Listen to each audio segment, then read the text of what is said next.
with some qigong and meditation.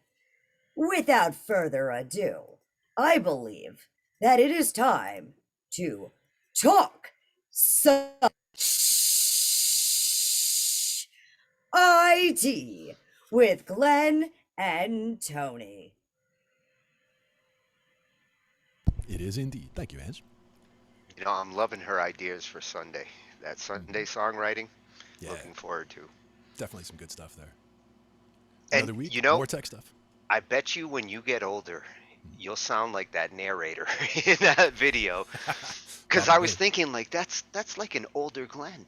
Hmm. And hey, I'm getting pretty old as it is, so I'm almost there. But that's okay. So, what you been working on besides that natty light over there? You got some MIDI you been cooking up? Oh, I've been playing with a couple of different ideas, especially after what you were showing me earlier. Hmm. I got some ideas from that computer. Hmm. Yep, yep. Definitely. We went to one of the AIs that we talked about recently, which was one that generates piano. I don't recall if we actually did any of it on the show here. I think we went over the one that drew art and the one that did animations, but I don't think we did the piano generation AI. So I figured that would be a good one for us to start with today. And went ahead and did a bunch of samples, and we had Tony was looking at them on his end there, and I'm looking at them over here. And I have Yeah, I really several of them. like I really like the chord approach that the Orb AI takes. It it is like listening to a young music student as they explore chords. Now, actually, this wasn't the Orb AI. This was the AI from the collaboration, the Google collab. The Orb AI is the one that we're using inside of Cakewalk. So that's another one that we're dealing with that we're writing and having it write music for us. This one is from this page, the Transformer, generating piano music with Transformer. Oh, And I are these the actually, ones that is designed for long compositions? exactly, exactly. Yeah, This is the one that was talking about the frames. It was trained with over 10,000 hours of piano recordings from YouTube. And it was part of the music transformer paper. But the problems that they had in the early part, they mentioned in this part over here. Unlike the original paper, this one uses attention based on absolute position instead of relative position, because when they were doing relative position, the song would kind of lose the theme or the seed that you gave it at the beginning before yeah. it got to the end. So this one is better at long-term structure, keeping the structure of a song together for longer, for till the end of the song. Maintaining the theme across the composition. Yeah, Exactly. Yep.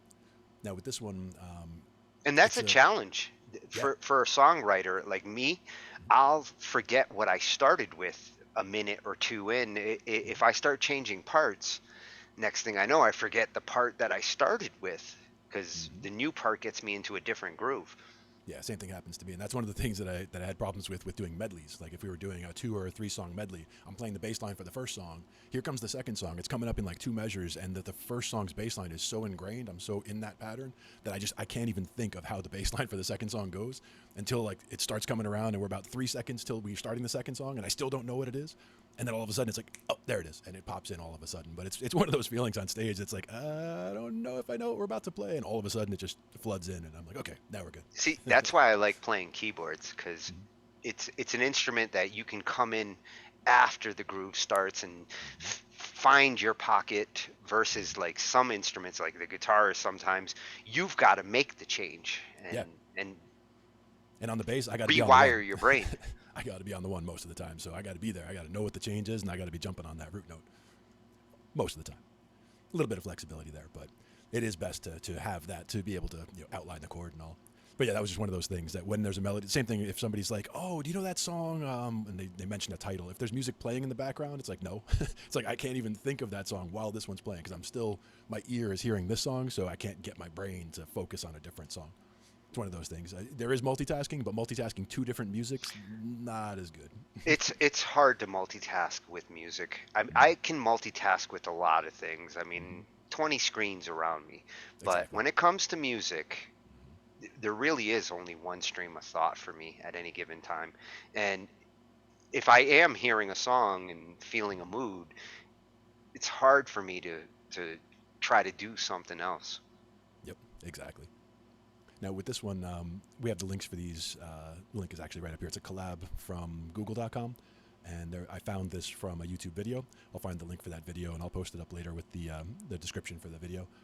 But once in here, it's basically they've made it as easy as the other ones, where you basically just click a couple of things and it runs through a bunch of code and gets it all set up for you. So you basically just start by connecting to the to one of the backends, the Google GPU backend over there. It's a Python 3 Google Compute Engine. And a lot of this works like the song starter, on Yep. BandLab. Yep. Same kind of approach. Mm-hmm. And It's then really set up the designed to give you, some starting ideas. Mm-hmm. And that's what it was great for. Like I ran through probably, I don't know, was it 50 or 60, I think, new pieces that I generated recently in the last few days. And I put them all into one BandLab project to make it easier to bring up and look at. But basically, that could be 60 different songs just right off the bat. That Yeah. all came from the AI as a starting point. The other thing that we're going to look at is these were all from generating, as you see on the left here, it has the table of contents, and one of them is generating from scratch. That's where I made all of these. I just started, I told it, make piano music, and didn't tell it anything about it. I didn't say start in this key. I didn't say use these notes. I didn't say like this style. I just said make from scratch. And so it gave us and 60. and I think that's why it feels like like a student exploring Yep, chord progressions, exactly. because the AI is basically like trying out chords, Hmm. almost like it's listening and feeling it out as it goes, which is the same thing that I do when I'm trying to figure out a scale. Yep. And even though errors came up with this, I just usually go right past them. As long as you get the green checkbox next to when you set up the environment, you're okay. So we go right down to the next step, do the definitions. Each of these just takes a few Oh, seconds. got to share your screen. Yes, I do. Thank you. Excellent. Let's do that. I like your cuddly face, but I do want to see what you're talking about. Indeed. We should definitely do that. So let's do this one, and we'll share sound as well. That'll get us what we're looking for. But yes, going through here, and boom. Now we've got that, and that's gone. Now we should see generating piano music with Transformer on the webpage here. Let me know if you're seeing that for us. I see Time the is a little zoom behind. cameras. Yep. Oh, there we go. There we go. Always a little bit behind because of the lag on your end there, but that's good. So now we've got the environment's been set up. Again, this is just all it is a play button, and you'll hit the play button. This one took about a minute or so, and then gave us the green checkbox at the end, even though there were some errors, like I mentioned in red. It's talking about dependencies and other things that it's bringing down on its own, and some warnings about that stuff, but I just go right past it and see what we can get it to do. We gave the definitions, came up almost immediately, and then you load a checkpoint. And again, this is all just basically at this point I've only clicked on 3 things and just letting it do its thing. Once it finishes, the next thing is to just generate from scratch, and it'll generate a new, brand new piano music for us from nowhere. Basically, it had 10,000 hours of piano music that they fed it from YouTube to give it something to go on, and that's why, like Tony said, it sounds sort of like someone's kind of feeling their way through, because it has all this music that it knows about, and it's trying to just generate whatever and trying to keep it musical. And I can only imagine how complicated the back end computations are for all of that, because it really does a very good job of being musical. I was listening through a bunch of the clips. I haven't heard them all yet, of course, but I was just going through and hitting a few. Some of them sound a little bit random, some random notes here and there, but most of them are very cohesive in the structure and the style. Like one of the ones that Tony analyzed there was just a back and forth between C and F, essentially, but it had some nice additions to it that were Yeah, also where pretty it cool. experiments is in the melody. Yeah. The chords, it kind of knows what it's doing with the chords, and then it starts to explore potential melodies. Mm-hmm. Let me just bring up the cameras and get them a little smaller here. Have those off in the corner. In the meantime, we have generating. Which is really helping me a lot too, because I'm more of a chord player, like when Mm-hmm. I'm writing, and only recently have I been trying to flesh out my melodies Mm-hmm. as I play those chords. Yeah. And that's one of those things that it gets easier as you go on, but it's one of those things that when you're first trying to do melodies and things like that, it definitely takes some getting used to, like what you're doing, and there's always going to be hit and miss when you're going through.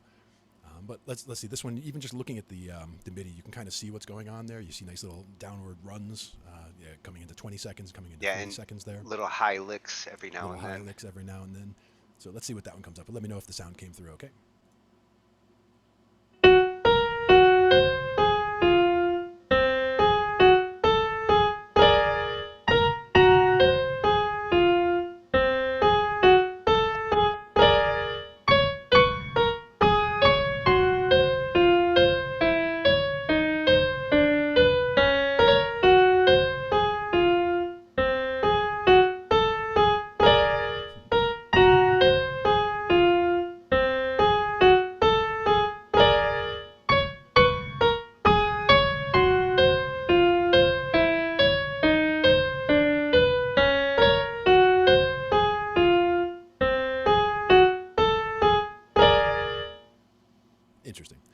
practicing with some dissonance there and some melodic lines that are going Yeah, down. I was gonna say a lot of dissonance in that one, huh? Yep. And then once it generates like that, you can just download the performance as MIDI, and it takes almost no time at all because MIDI files are super tiny. So it just brings it right down, and then you have that as something that you can use in BandLab or in Cakewalk or any other DAW that you want to. You can just bring that right in and use it, change the instrument that's on it, use it, modify it, edit it, all that kind of thing. And that's the kind of snippet you could use with the song starter. Yep. Yep, you can use that as a starting point for the song starter, or you can go the other way with it and take the song starter nuggets, bring them here, and that's actually something that we can do down below here, which is choosing a priming sequence and generating a continuation. So in this case, this piece here was 45 seconds or so. So if I said the primer maximum time is, let's say, over 60 seconds so that it can get the whole thing, they only have a couple things that are they're in here already, which is a C major scale, arpeggio, or a song But clair de lune, it's or got you can your upload your upload your own. own. Exactly. And so you It's a can say good upload option. your own, and then you can actually choose to give it a file to actually start with. So we could actually feed it I'm something curious that we how it just did. how it models from what you upload. Because like the Exactly. ones that you have choices there, obviously they built their model, coded it. When you upload your own, it doesn't have a lot of opportunity to model it, so it basically analyzes based on your pattern and your approach. Yep. And you can set the maximum amount of primer time. So, like if I had brought that down to say 10 seconds, then it would only look at the first 10 seconds of this and generate something new from that. But if I wanted to use this whole thing and generate something beyond that, I can tell it to, as long as I set the time for the max primer time to be longer than the actual clip, it should be able to fit the whole clip in there and then generate a continuation. So let's see what it does here if we generate a continuation there. Now with these, most of them I've just done the initial from scratch, so the continuation is something that I wanted to mess with more now while we're together, and something that we can feed it stuff where this is one thing that we're going to do going forward is take some melody lines, like some melody lines that Tony has there, and put them into this thing and see what we get from there. In this Okay. case, it's still only a 45-second clip, so it wanted to be a I can't shorter wait to amount. see what it thinks about my shit. Exactly. In this case, I'm going to bring the primer time down actually and see if I can get it to just listen to the first 10 seconds and generate something new, because the entire clip looks like it's about exactly the same because the whole thing is still the primer. So let's try to generate a continuation based on just the first 10 seconds of the primer, if it'll do that for us. We should see then the remainder of the performance changing from that. And again, the other thing would be going in for the other all the other nuggets that we created, or even the ones that we made in the song starter. Because with the song starter, we can also pluck out just melody lines and go from there and see what it does. This looks very similar to what it was before, so it might be reading the same thing again. Probably would be better off using shorter chunks, like take an actual 10-second chunk of the MIDI and plug that in. And have It's it generate interesting from to there. see how it interprets in time seconds and not actually in BPM, Mhm. because you notice like it, it doesn't hit exactly on the 10 and the 30 there. Exactly. And the other thing is I'd seen some where there was literally nothing for the first 8 or 10 seconds, where the computer was just saying, okay, we're going to rest for the first 9 measures or whatever. Like there were no notes at all. But it looks like it generated a continuation here, but it's only about a bar at the very end, just a little arpeggio or something like that. So we would probably, again, we want to use shorter chunks when we actually go to feed it for a priming sequence. But one of the things that we did do is we put them all the chunks that I had generated so far, I went ahead and I brought into BandLab so that we could see, to experiment with different ones. And even just looking at the MIDI, you can see how different they are, where some are very long notes, like this one down here has very long notes and chords in the left hand, and the one Oh right yeah, next to it you over see here some has a lot of, intricate chord progressions in there. yep, and you see a lot of runs on this one where it's a very short clip, but it's going up and then going down, and you see other ones that are very complicated, like this one's very dense, has a lot of notes, and probably has a lot of dissonance in that one as well. And then others you can tell that are much more open. This is one of the ones that had a lot of the open Yeah, space it's at the just funny beginning. to see those runs up and down. It's like, what do you think, you're Chopin? Yeah, exactly. And that's the thing, is on any of these, just to see, we can go solo that track, and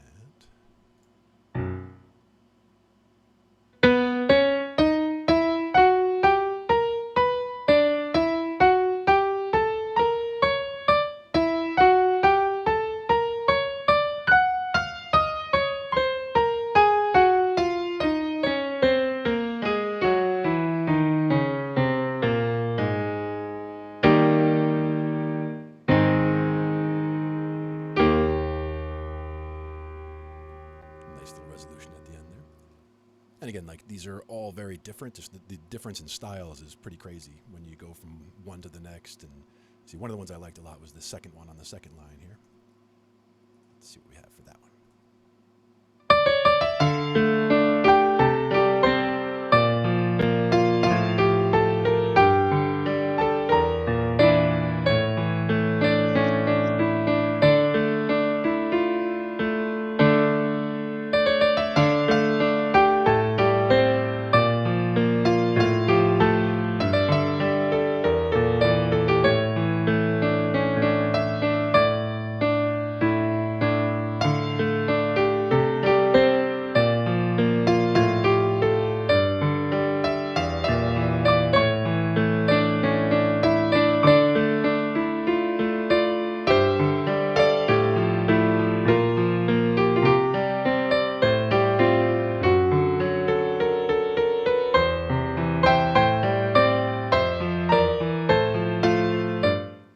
And then kind of a sudden stop because again it just gets to the length that it's going to get to and then it's going to stop. But all these you can see are different sizes, so some of them are twice as long as others. So it's kind of random how much time each clip is going to take. But that one I just really liked the structure of it. I liked the style of it, and it's very interesting when you look at all the hours. It gave it 10,000 hours of training, so it must have picked up many different styles in I what mean, it it's looked at. very articulate with that particular chord structure there. Yeah, You could hear the bottom half and the top half. You could hear them distinctly and together. right. The arpeggios that were going on the bottom half. Mhm. That's the stuff that like I can just do naturally. What it's doing on the top half to complement it is the stuff that I'm trying to learn Mm-hmm. as a human. Yep. And it's not easy to learn as a human or a computer, but I mean the fact that it's doing it, I was like, wow, Well, I that's like pretty cool. how it fluttered and did the little the Mm-hmm. little ideas that it has there. Mm-hmm. They lend themselves to. I might not play it exactly that way, Mm-hmm. but I hear ideas in its approach that I Yep. would implement. And then I see one way down here in yellow that looks like it has a lot going on in the bass with some chords being held essentially in the upper part. So let's see what that sounds like. Just floating through a couple of the ideas here. We're not going to listen to all of them, obviously, but figure we get some ideas. Another thing just to mention is I don't think anybody should see this as a replacement for people making music, but more as a tool to try to get over a writer's block or what have you. These, I mean, all of these, if I ever sat down and was like, I feel like playing music, but I don't really know what I want to play or I'm not inspired, I could just come in here, listen to any of these clips and have one just send me off on a journey where I Yeah, come up with a new song based on one of these. it's like getting to jam with a someone who is creatively thinking of ideas Mm-hmm. and then taking those ideas and making them your own. That's what we Exactly. do. That's what we do as musicians. There's seven notes and only so many things, but we can keep finding new things. Mm-hmm. Infinite variation. Let's see what that low end sounds like.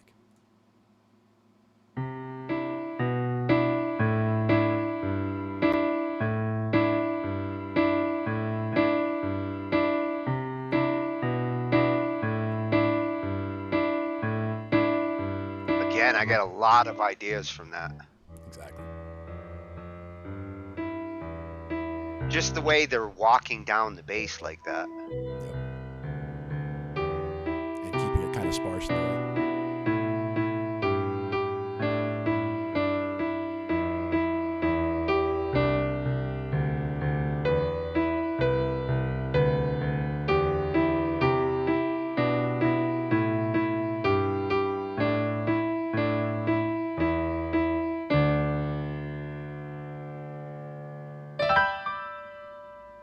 Nice little sparkle It's at the end funny, there. it almost switched the roles of the lead and the bass there.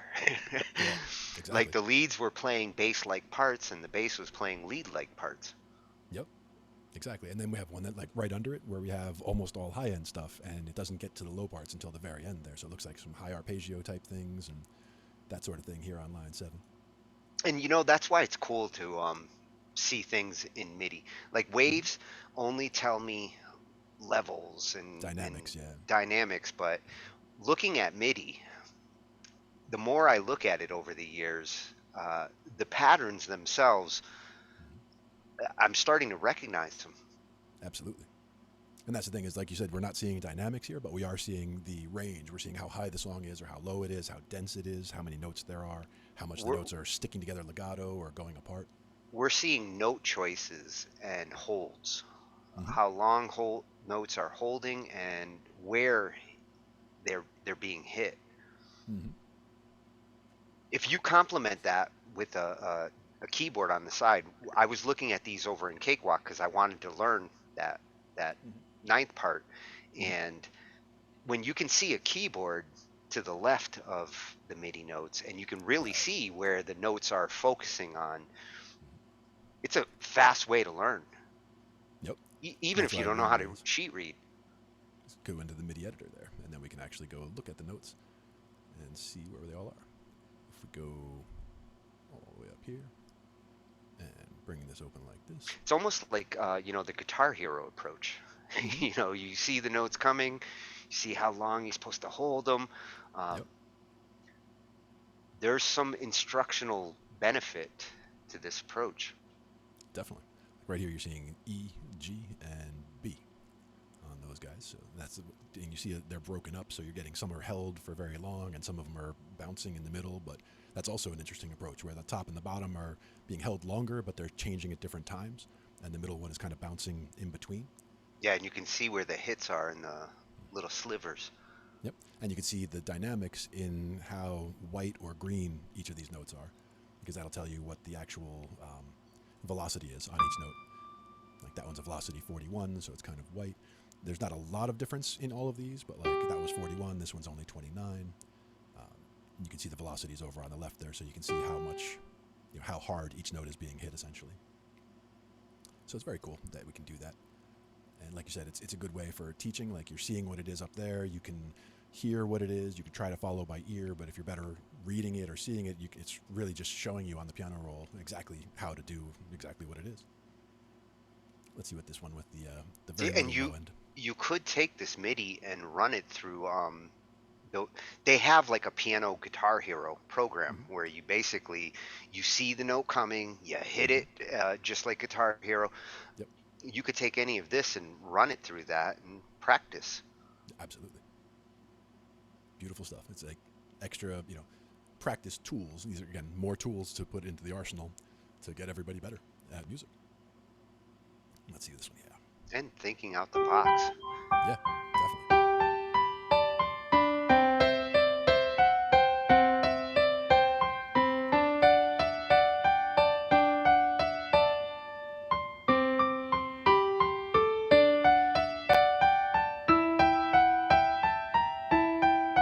Interesting note choice there. See, yeah, that started as something that I've played and went in a direction I hadn't thought of. Exactly.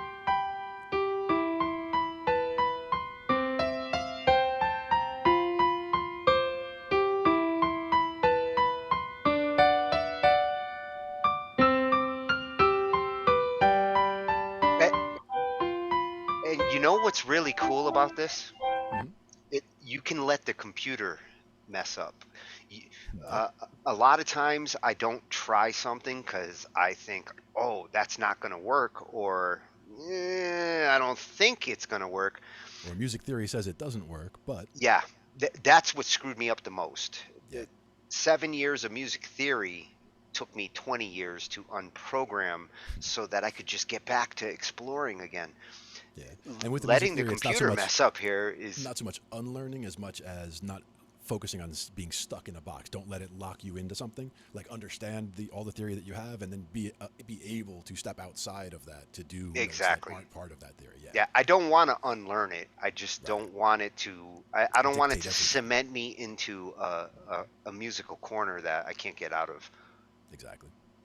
One of the ones I was also looking at was about timing, and I forget which one it was. It might be this one, Well, where when it you has. generated all these, Hmm? did it decide on its own timing, or Yes, did absolutely. you? Every single one of them Oh, was the same exact settings. All I said was generate music from scratch, and there were no parameters put in, no starting notes, no guidance at all. Essentially, just said, you know how to play piano, so give me a clip of piano. And some of them, as you can see, are only 10 or 20 seconds. Some of them are almost a minute long. So it everything about it is essentially randomized or according to what it learned from its 10,000 hours of doing, um, music on their Well, piano right music on YouTube. now, as MIDI, it's all at a 120 BPM as MIDI. Right, right, Here, some of these might actually be designed to play at different BPMs. sure. I could So some hear of the some shorter of ones might these, actually be longer. Yeah. yeah, I could hear some of these going faster, classical style. Mm-hmm. Now, in these next two that are on the top here, the second and third one on the top line, you can see where in some cases there's like an ascending line, but it looks like they're holding the bottom notes longer. So it's like you're kind of holding the pedal down essentially, like the sustain pedal, and hitting a sweep where you're going da-da-da-da-da-da and working your way up there.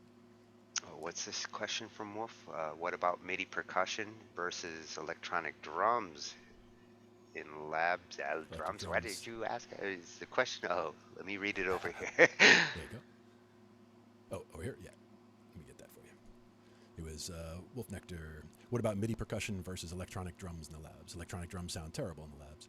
I'm not sure about MIDI percussion and how it would sound here. I haven't done much of that myself, but that is something that I do want to look more into.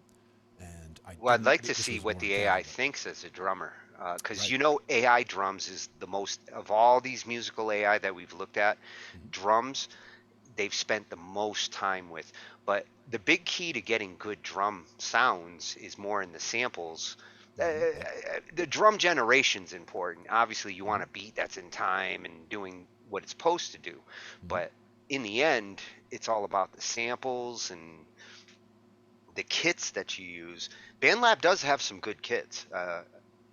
Some of them are very impressive for metal and rock and pop. But if you eventually wear out those kits, this is where it's useful to go load a soft synthesizer in a DAW and Mm. explore other kits. Indeed.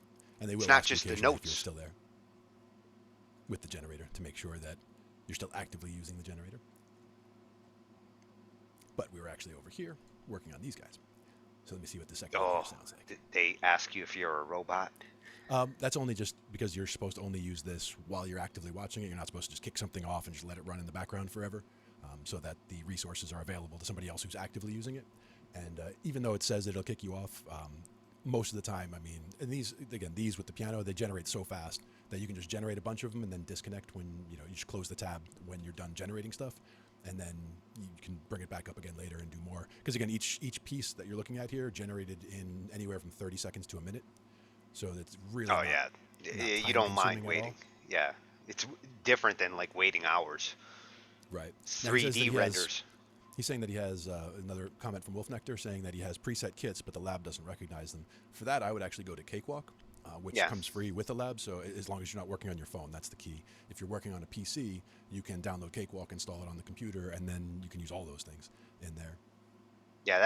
That's kind of what shies me away from the online editor. No VST support. Mm-hmm. Anything that you would normally load, say in your DAW, you can't bring into the online editor, and it's one of its biggest weaknesses.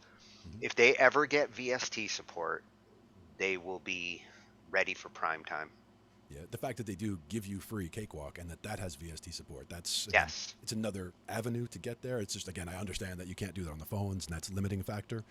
There are other things that you can do on the phone that you can't do on the PC, but for the most part, I've always used it on the PC, so I'm not as familiar with the phone interface. But that is one of the things we've talked about previously about us looking more at the phone interface so that we can be better versed in conversing with other people when they're using the phone interface. Because again, I'm so used to this interface and Cakewalk and Studio One and all that, but not so much using the phone.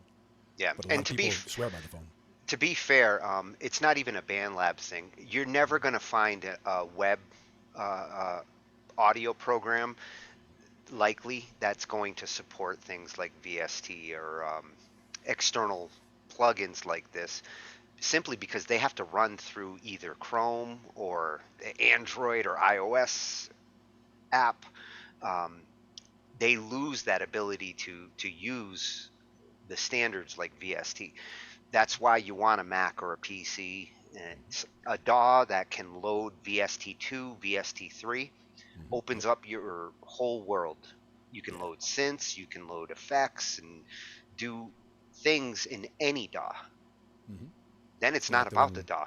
and the one we were looking at last week, Ripcord. That was another one Yeah. that was a VST, and it had four sections of it. It had one for bassline generation, it had one for melody generation, one for chords, and another one that I forget about now, arpeggiator. So you could set up any of the four or any one of the four to set up parts for you and work from there. So if you wanted to write you a bass line, you can just tell it you want to write a bass line. You can tell it Yeah. how busy to make it, how dense to make it, how loud to make it, all that stuff. Steinberg has been doing that actually for like the last 12 years. They had virtual guitarist, Hmm. virtual bassist, Groove Agent, which was their Yep. virtual drummer AI. Um, that's the beauty of being able to load external programs on top of your DAW. Then Hmm. you're not just limited to your recorder. DAWs are meant to record tracks, to arrange the tracks, mix them. But sometimes you want to use a sound source, or you want to use an effect, and it's the plugins that really make a DAW powerful. Yeah, Any it's DAW really that cool. you choose and you spend the time learning, make sure it supports VST 2 and 3. That's the most important plugins these days to focus on. There's Yep, also Pro Tools plugins and other ones, but those are proprietary. The important plugins is VST. definitely. That's a standard across every DAW. Hmm. And you can go down a serious rabbit hole with VSTs. I mean, you can go Oh out there and yeah, get hundreds and hundreds and hundreds of free VSTs to do all and kinds never of pay a things dime. and never pay a dime. And that's one of the Yeah. big ones is that you'll find stuff out there that you can buy, and some of them are fantastic. Don't get me wrong. Some of the paid ones they include a lot of stuff that you might not be able to get in the free ones, but always look for a free version of a VST that you're interested in because there's quite possibly a version that can get you close that is free. Oh, especially with effects. Yeah. Compression, reverbs, delays, the kinds of effects that you might want to utilize. You can find free versions of every one of those. Yep. Hundreds of them, in fact. Exactly. I was a bit overwhelmed when I started looking for VSTs because I was like, let me see if I can hunt down and find someone. And at the beginning, and I go out there and I was just blown away by how many there were. It's hundreds, thousands, Yeah, whatever. I It was think too many. freevst.com. I mean, there's one Yeah. site that has just and matter of fact, we'll talk about that on a later show. Yeah. Um, there's one site that has really made a great library of all the free ones out there and organized them, categorized them. Everybody should want to check them out once they have something to load these in. Exactly. And we have something free to load them in right here. You get your cakewalk and get it in there and get yourself going. And again, PC. Got to have a PC to do it, or Mac, of course. Computer, not a phone. But there are things that you can do on the phone, not dissing the phones at all. Just trying to focus on the stuff that we can do with this stuff. The phone's useful for scratch padding, as far as like how I see it. You can lay out your ideas on there. Um, you just want to have that PC option so that after you get done laying out the track on the phone, mixing and mastering it. I know people do it on the phones, but that's not where I would go to mix and master just because I want external effects. My Yeah. reverbs come from plugins. Mm-hmm. And they sound great. That's the key. Got to have some good VST support and some good stuff in there. Yeah, some of the ones that they come with on the phones sound great too, but they're Mm-hmm. proprietary. It's like I can't take that reverb and go use it on my Reaper project or my Cakewalk project. I don't like having those kinds of toys locked into one program. Yeah. That's the main reason to use plugins. So that way, if you change your DAW later, you started with Cakewalk, you move to Reaper, or you go to Logic or Pro Tools, these plugins move with you. Right. As You long don't as you install you them don't in the right change place. your approach and your tools. You just change the DAW. And that was one of the big ones when you're installing these VSTs. You're making sure that you're putting them all in the same folder. If they all want to go under a Cakewalk folder, or if they all want to go under an Ableton folder, it's Yeah. like you want to, wherever you started putting your VSTs, you're going to put them all in there. So it's something That's good to think another about at the one for beginning. that's another one we should do a show on in the future. Think ahead of time when every time I reinstall my music machine, because I've done it so much over the last 20 years. my VST folders, and because I know it's not just for Cakewalk. I might have 3 or 4 DAWs sometimes. Centralizing your plugins so that way all the DAWs can find it. If you organize yourself properly, you won't end up with like 4 versions of the same plugin, because you shouldn't do that. Right. You just And gum that's where up your machine. organization is the key there. Yes. Got to have them well organized. Got to keep them in one place. But like you said, you can, and it's not just if you're moving from one DAW to another. One example you had given is you're working with different people. This guy works in Reaper. This person works in Studio One. This person works in Logic. Like everyone has their own thing, and they might be sending you source files in any of those formats. So it is useful to have access to the DAWs, even if you're not going to use that DAW, just to be able to load a project and even export the files to the DAW that you want to use. Exactly. That's a good way to have it too. Jason be a good example. I want to work with his files. If he hands me a Reaper file and he's using this plugin and that plugin, I want to have those plugins, and I want to be able to take that original file he sends. And the beauty of doing it that way is everything's non-destructive. You know, if I decide, oh, that effects there's too much, or I want to turn it off, it's a power button. It's not like making a wet track and, oh, hey, I don't like that wet track. Can you make a dry track and send that to me? That's a clunky way to collaborate. Yeah, and some people they try to undo it by using effects or whatever. They try to use EQ or whatever to try to get an effect off of something, or say, oh, there's too much of whatever on there, so now we're going to try to fix it by it's just such a waste More of time. effects magic, and you really can't remove an effect from a wet track. It's That's where there. Jason was a great example for that because he has heavy effect on his guitar a lot of times, but when he But it's all records, post. it's clean, all post. Everything he records is crystal clean, clear. He adds it all post, which means you can turn it on, you can change the effect. Oh, I want more distortion. Well, change to a different preset. Mm-hmm. The original track never changes. Yep, and that's the beauty of working with a clean track like that. It just simplifies and cleans up the workflow and the process really. I would say it's most important for vocals. All you vocalists out there, don't sing and put your effects in while you're recording. We know you Think like to hear about it that way. We know you like to hear it that way, but you gotta wait. Be patient. Hear it that way after. Like get it in there clean, and then you can always add some later. You can always add less later. You could have it perfectly clean later, and just try to fix things with it. But if you put too much effect on it, it's almost impossible to and, clean it up from there. and if you do it right, you can have if the effect is a plugin, um, a vocalist can record a track in Cakewalk or Reaper, use a plugin as they're recording and monitor and hear what the effect's going to sound like, but the effect's not recorded into the track. Right. If you do it that way, then too much reverb. Well, let's adjust that afterwards. Non-destructive is the goal. Yeah. Exactly. Non-destructive and undoable or reversible. That all those things. Yeah. All very important. No wet tracks. No wet tracks. Yep. And again, we know you like to hear them that way. Some people they insist, like, oh, when they're singing, they need to hear that, in order to get that performance out. But at the same time, you should be able to imagine what the performance will sound like, and have that little bit of patience, and just know that you're singing it this way, and that you can add all of that later, and it'll be And awesome. it's actually worse with guitarists than singers, because I only have a couple of singers who are like, I need to hear my effects while I sing. Guitarists, sometimes you can't play a certain part unless you hear the effect. A part that utilizes an effect really strongly, the effect is part of the riff. Yep. That's the one time that I'm the most lenient when it comes to a wet track. Now, one thing If about the that, effect dictates the riff, I guess you have to record it wet. the other thing that you could do is I have a DI box, which is the Tech 21 SansAmp DI box, and that one has an input and output, and it also has a bypass output. So I could go into there and then come out into my computer and also have a secondary out going to an amplifier, a head, any kind of effects that I want to hear in the room, but what's getting recorded is still coming straight from the DI. Yeah. So I'm getting clean right through the DI, and then I could add an external chain to do whatever I want. So if I did need to hear something for myself, whether it, and I can add it into the track later, but we're still getting a clean track in at the start, and that's the important thing.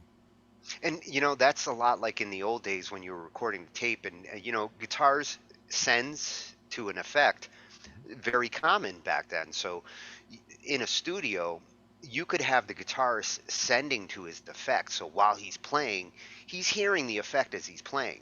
Yep. But the clean signal from the guitar is what's going into the tape, and Right. then they would route that track again to the effects later to do it in the old days. Yep. Now the beauty is it really is just like a power button in the effects rack. Yep. And Turn just it like off, turn it on. Uni said there, he has an effect sent to his headphone, but what he records is dry, and that's exactly it. That's what I was saying with Yeah. the DI box. Same exact thing. Making sure that we're getting the clean signal in, but if you're hearing it, to get that performance out, if that's something that helps you get that performance out, being able to hear what it sounds like with all that effect on there, you can do it where you're still recording the clean signal, and Yeah. that's just kind of the key that we're getting to here. That's a good approach, Uni. Yeah, clean signal, great, the best way to go. Always We like all stuff should like learn from Jason. that. Yep, yep. I'm impressed at how he molds what he does. Like, I listen to him do it like live and clean, and all of a sudden afterwards it becomes this This metal whole other thing. orchestration. Exactly. All that effect adding on later, because it doesn't sound anything like the final product when he's playing it, which is the funny part. It's like, you can hear it, and it's like, I can hear what that sounds like. And then when he adds the effect, I was like, whoa, Well, that sounds totally different. it always fascinates me when I'm listening to it as he does it, and I'm thinking like, what's he going to do here? And then what it turns out to be, um, it's always amazing to listen to. It's a lot like this AI as it's exploring and experimenting with these chords, and what you can arrange from this can be a full blown symphony. Mm-hmm.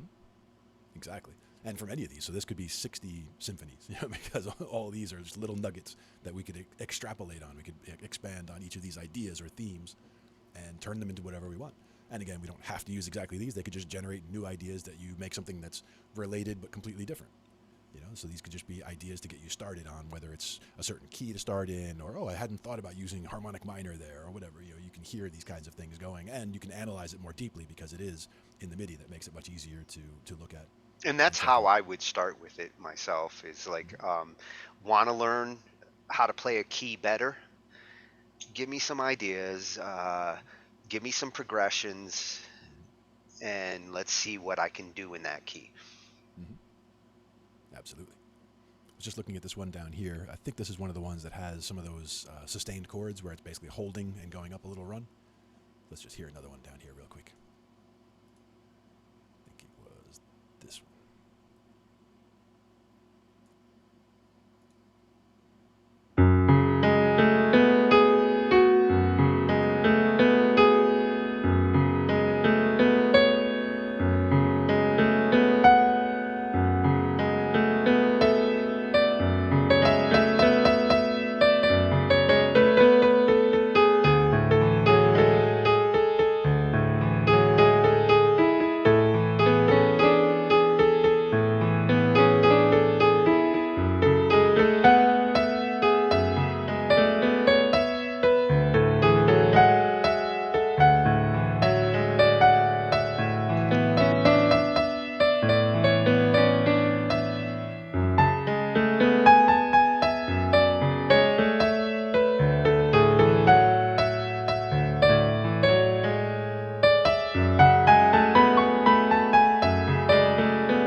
That little run at the top towards the end is what I was looking at there. Yeah, Very cool. there's a pianist, George Winston, one of my big influences. Mm-hmm. That's very much in the feel and style of him. Mm-hmm. Just the slow rolls on the bottom, and then what you do on the lead. It doesn't take a lot to actually make something pleasing Yeah. on a chord. You could do this with just the Unison MIDI chord pack on Yeah. your own. Yep. The AI is nice though, because the AI is kind of it's experimenting. It's trying different approaches to the same chords.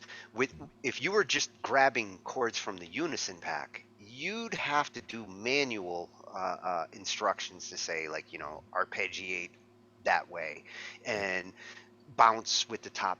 You'd have to tell it what to do on both sides.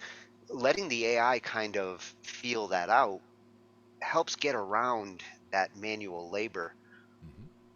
Saves you a little time, and of course, I'm not saying that you're not going to do that ever again. You know that labor is worthwhile as well because you're learning things as you're doing it. But this can help you get more projects done in less time in that way. Like you could work on this one and that one and that one, and you're learning different things about each one. And even just looking at the great variation in styles here, where you see the one that we just played had pretty dense, and it had, like you said, that little rolling in the left hand, and then you see one like this big yellow one in the middle here, where everything is much more staccato, like everything is Yeah, here you're bouncing talking around that more. big jumpy one in the Exactly. second clip, yeah, and the one above. Yep, yep. So like this one over here on yellow, and just kind of see what this is bouncing to.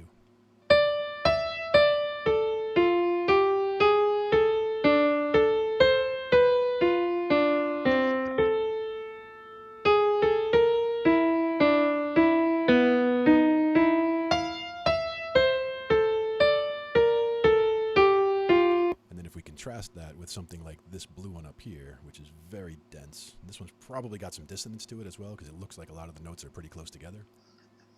So instead of Now, being you would sparse, you'd ask this to do everything randomly mhm. from the start, but density is something you can control in this, right?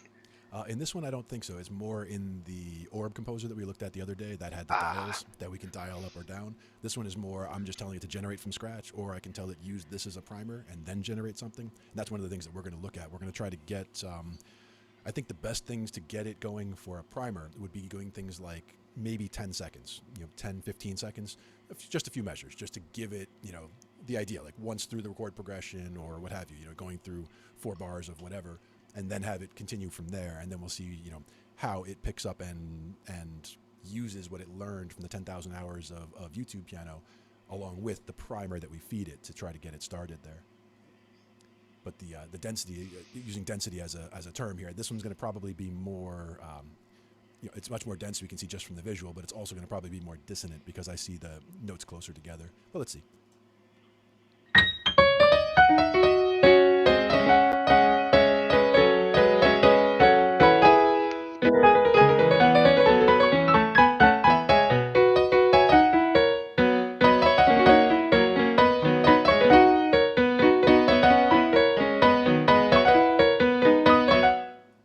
Now that's a lot more chaotic and hectic, but still has some very interesting nuggets to it, where you hear certain things going on that you wouldn't normally hear happening.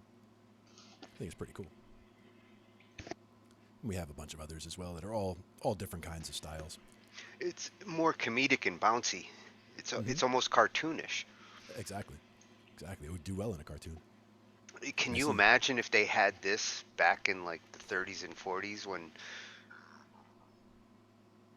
even Uni was saying that they remind him of old piano player rolls, and they really would be. I mean, if you printed these yeah, out, you could make these into a piano player roll that would work. piano rolls were the first MIDI. Yeah. Everything about MIDI actually is based off of the piano roll mentality. All they did was incorporate music notation to make MIDI the standard that it was. It started with the notes and the holds, which is what piano rolls did, Yep. and then they said, how can we convert like all the notation, the different approaches that you do in notation, Hmm. how do we convert those into events? And that's what MIDI was designed for. MIDI is sheet music 2.0. Yep. And with the piano rolls that were paper and with the holes in it, I imagine they didn't have the same options for dynamics. I imagine it's binary. It's you're hitting Yeah, that note or well, you're not it's hitting it's that. it's like the old IBM machines from like the 40s and Yeah, punch 50s, cards, with the punch cards. punch Yeah, cards. Yeah, exactly, exactly. I mean, The, shit. Look at this. It almost looks like a punch card when you it look does. at it. It does, and that's the thing is they've made it to where you're just basically these are all binary switches. You're saying turn that note on, turn that note off, turn that note on and hold it for so long. There are some modifications to the zeros and ones, but it is still essentially zeros and ones. And I was just thinking about that while you're playing the other one. Sustain logic Yeah. with this AI. Hmm. This is one like I know I've told you I'm a sustain whore. Like me, I'll just press it down, and normally I'll Yep. just play and I keep my sustain pushed. But I know that's not good. Uh, I lose dynamics because of that, especially with some of my piano parts.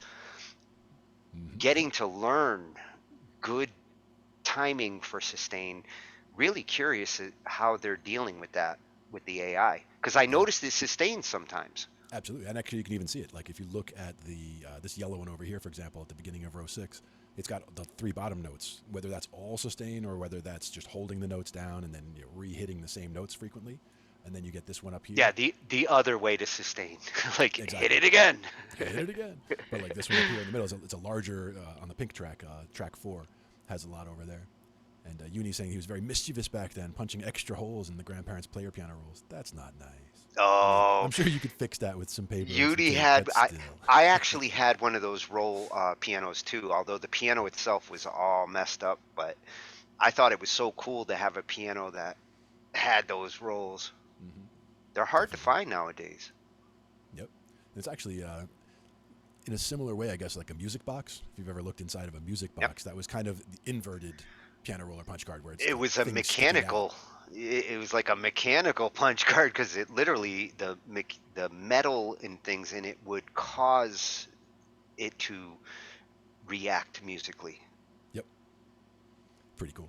All different, all different avenues of the same style of representation. But this is just, the evolution has come so far, but at the same time, still, very much represents what it was back then. Back Yeah. then it hasn't changed that much, but it's just a different way of utilizing it now. But it's still in a similar format. Somebody who looked at piano rolls back then or made piano rolls back then, if they looked at MIDI now, they'd be like, yeah, I mean that It makes total it sense to me. it all follows the same approach. I mean, after notation was the big change in music. The classical age, when they started to define, like, laying this stuff down on paper so Hmm. others could play it, that was the beginning of setting standards. And all these modern instruments, whether it's the mechanical ones from the 1800s and early 1900s that used like metal to actually control the instrument, to digital, where now it's translated into something that goes on a beam of light and makes another instrument play. But it's all based on the same standards. That Yep. This is the one argument for those of you who think you don't need to learn sheet reading, or that you don't, to play and make music.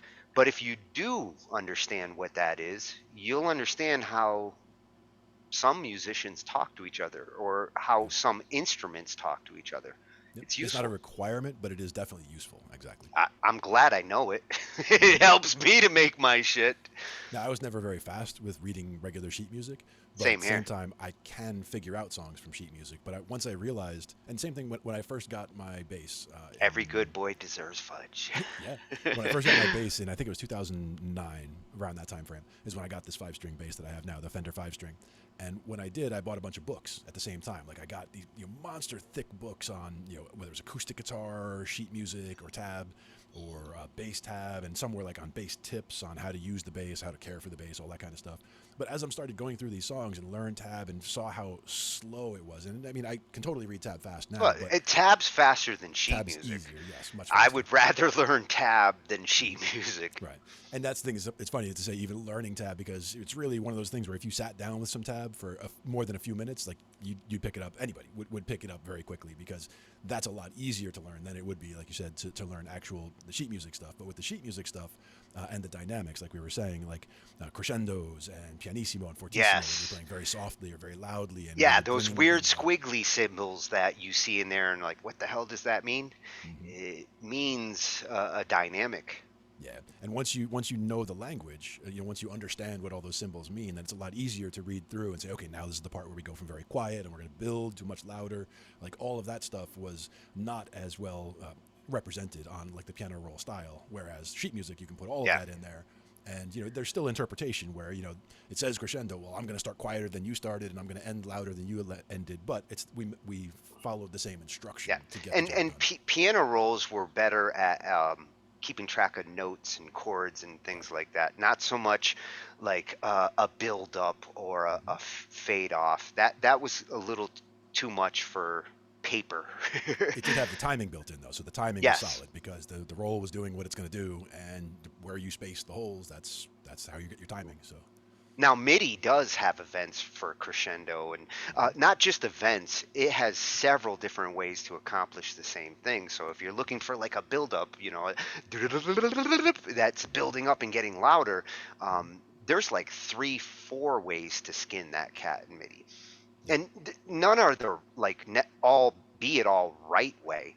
There is actually like a crescendo event or parameter in there, and portamento. I mean, there's a couple of MIDI events that I don't tend to play with because they fuck my sounds up, right. but they're there to accomplish those kinds of effects. Hmm. Exactly. And with some of that stuff, it's just as you use the stuff more, as you see the stuff more, it becomes more ingrained, easier to just read quickly, see what's going on, and take it from there, so to speak. Yeah, and for some people, like a guitarist or something, that's not even a cymbal or a MIDI event. That's a expression pedal. One of Yep. those pedals that can actually like go up and down and back and forth instead of just stomping on them. That's the difference. The other big difference, like Uni just said, is tab has no info about duration, and to me, that's the spacing Yeah. of things. Like if you had like 3 4 5 at the very beginning of a measure, and then nothing for our ways, and then the next measure starts with whatever, that those notes are quick at the beginning, but it's not as easy to put duration or time or how long you hold a note, whether it's staccato. You can Yeah. reference it in certain ways. You can tie notes together to show a hold, things like that. But Tab really feels more like Guitar Hero to me. Like yeah, exactly. if you were to see it in a grid coming at you, and you Hmm. saw I'm gonna play this chord and I'm gonna hit it, and Guitar Hero holds it, like says keep it, hold it, now let it go and play the other chord. Hmm. Tab's kind of like that, where you have to fill in the blanks on what it doesn't show you. It Hmm. shows you what you're supposed to hold for a chord, but at Yeah. its basic, like that's a song. Hmm. Songs at their simplest are chords. Yep. Chords in a melody line and words. Yeah, They're just figuring out basic components. figuring out how to play that chord. Maybe arpeggiate it this way, or walk up on a lead.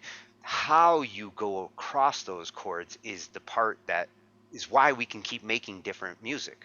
Like Style choice. Yep. with these seven notes, Mhm. there's always going to be something different because we fill in the blanks differently.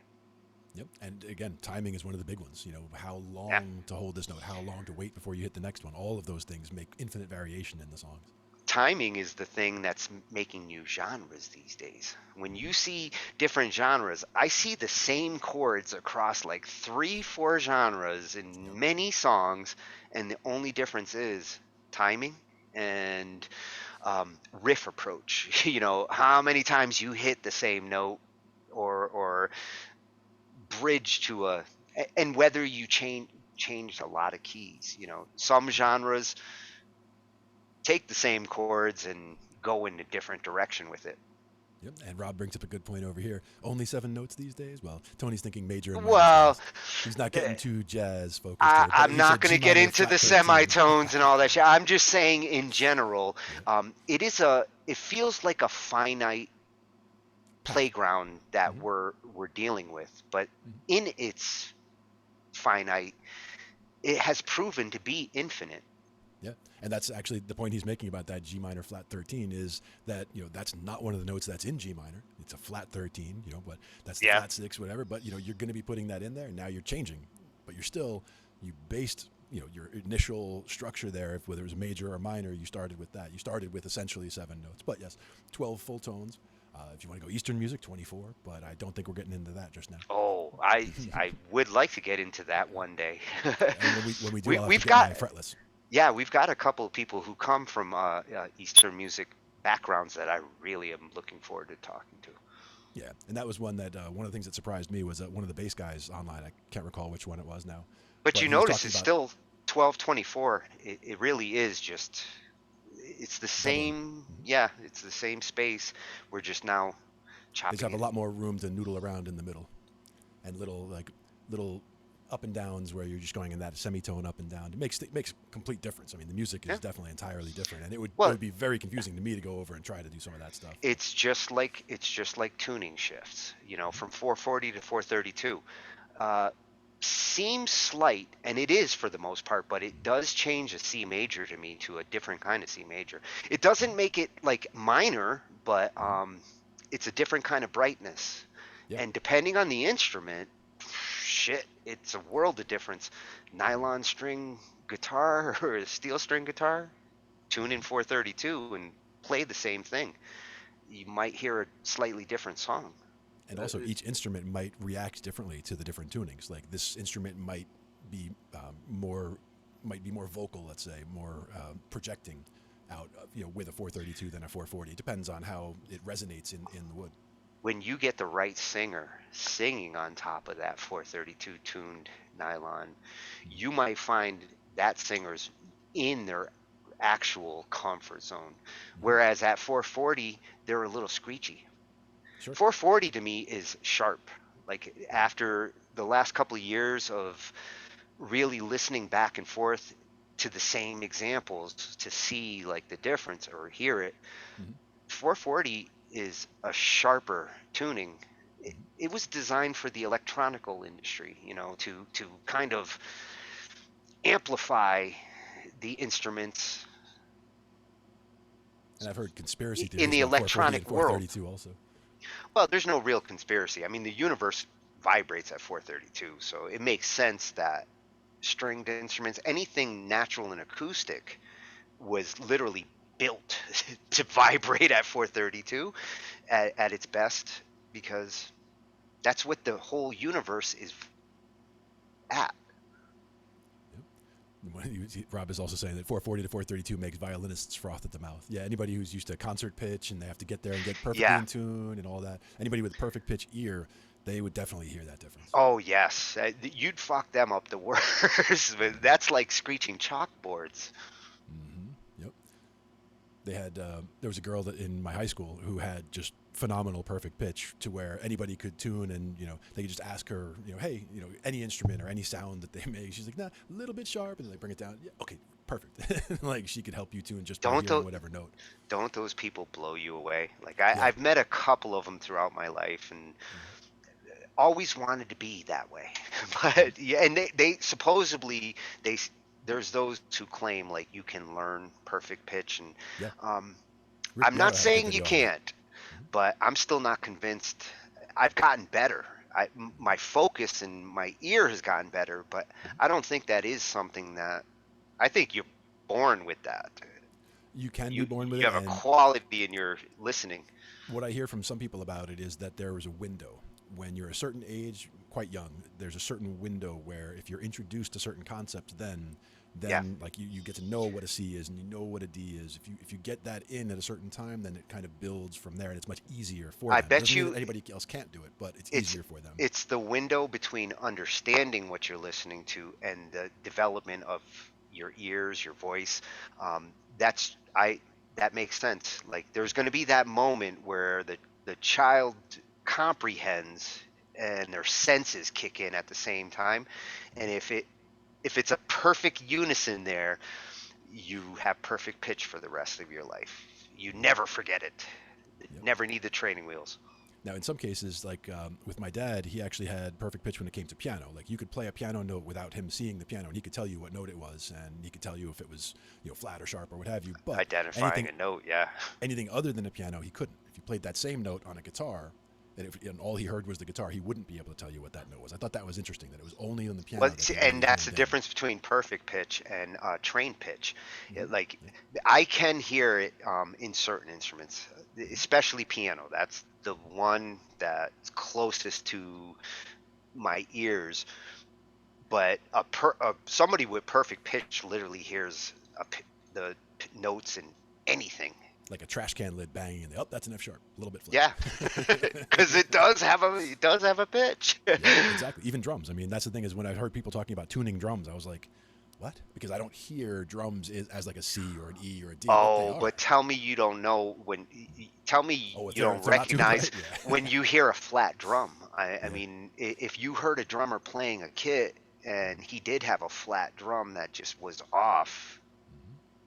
You hear it most when they're going down the rolls. Like if they're rolling down the toms, like it should sound like I'm expecting that. But It's most if it's obvious with the toms, yeah, because the exactly. toms you have that kind of chromatic relationship, but like a snare, I know when I hear a flat snare, especially when you're listening to it with the bass, the dynamics that go on there.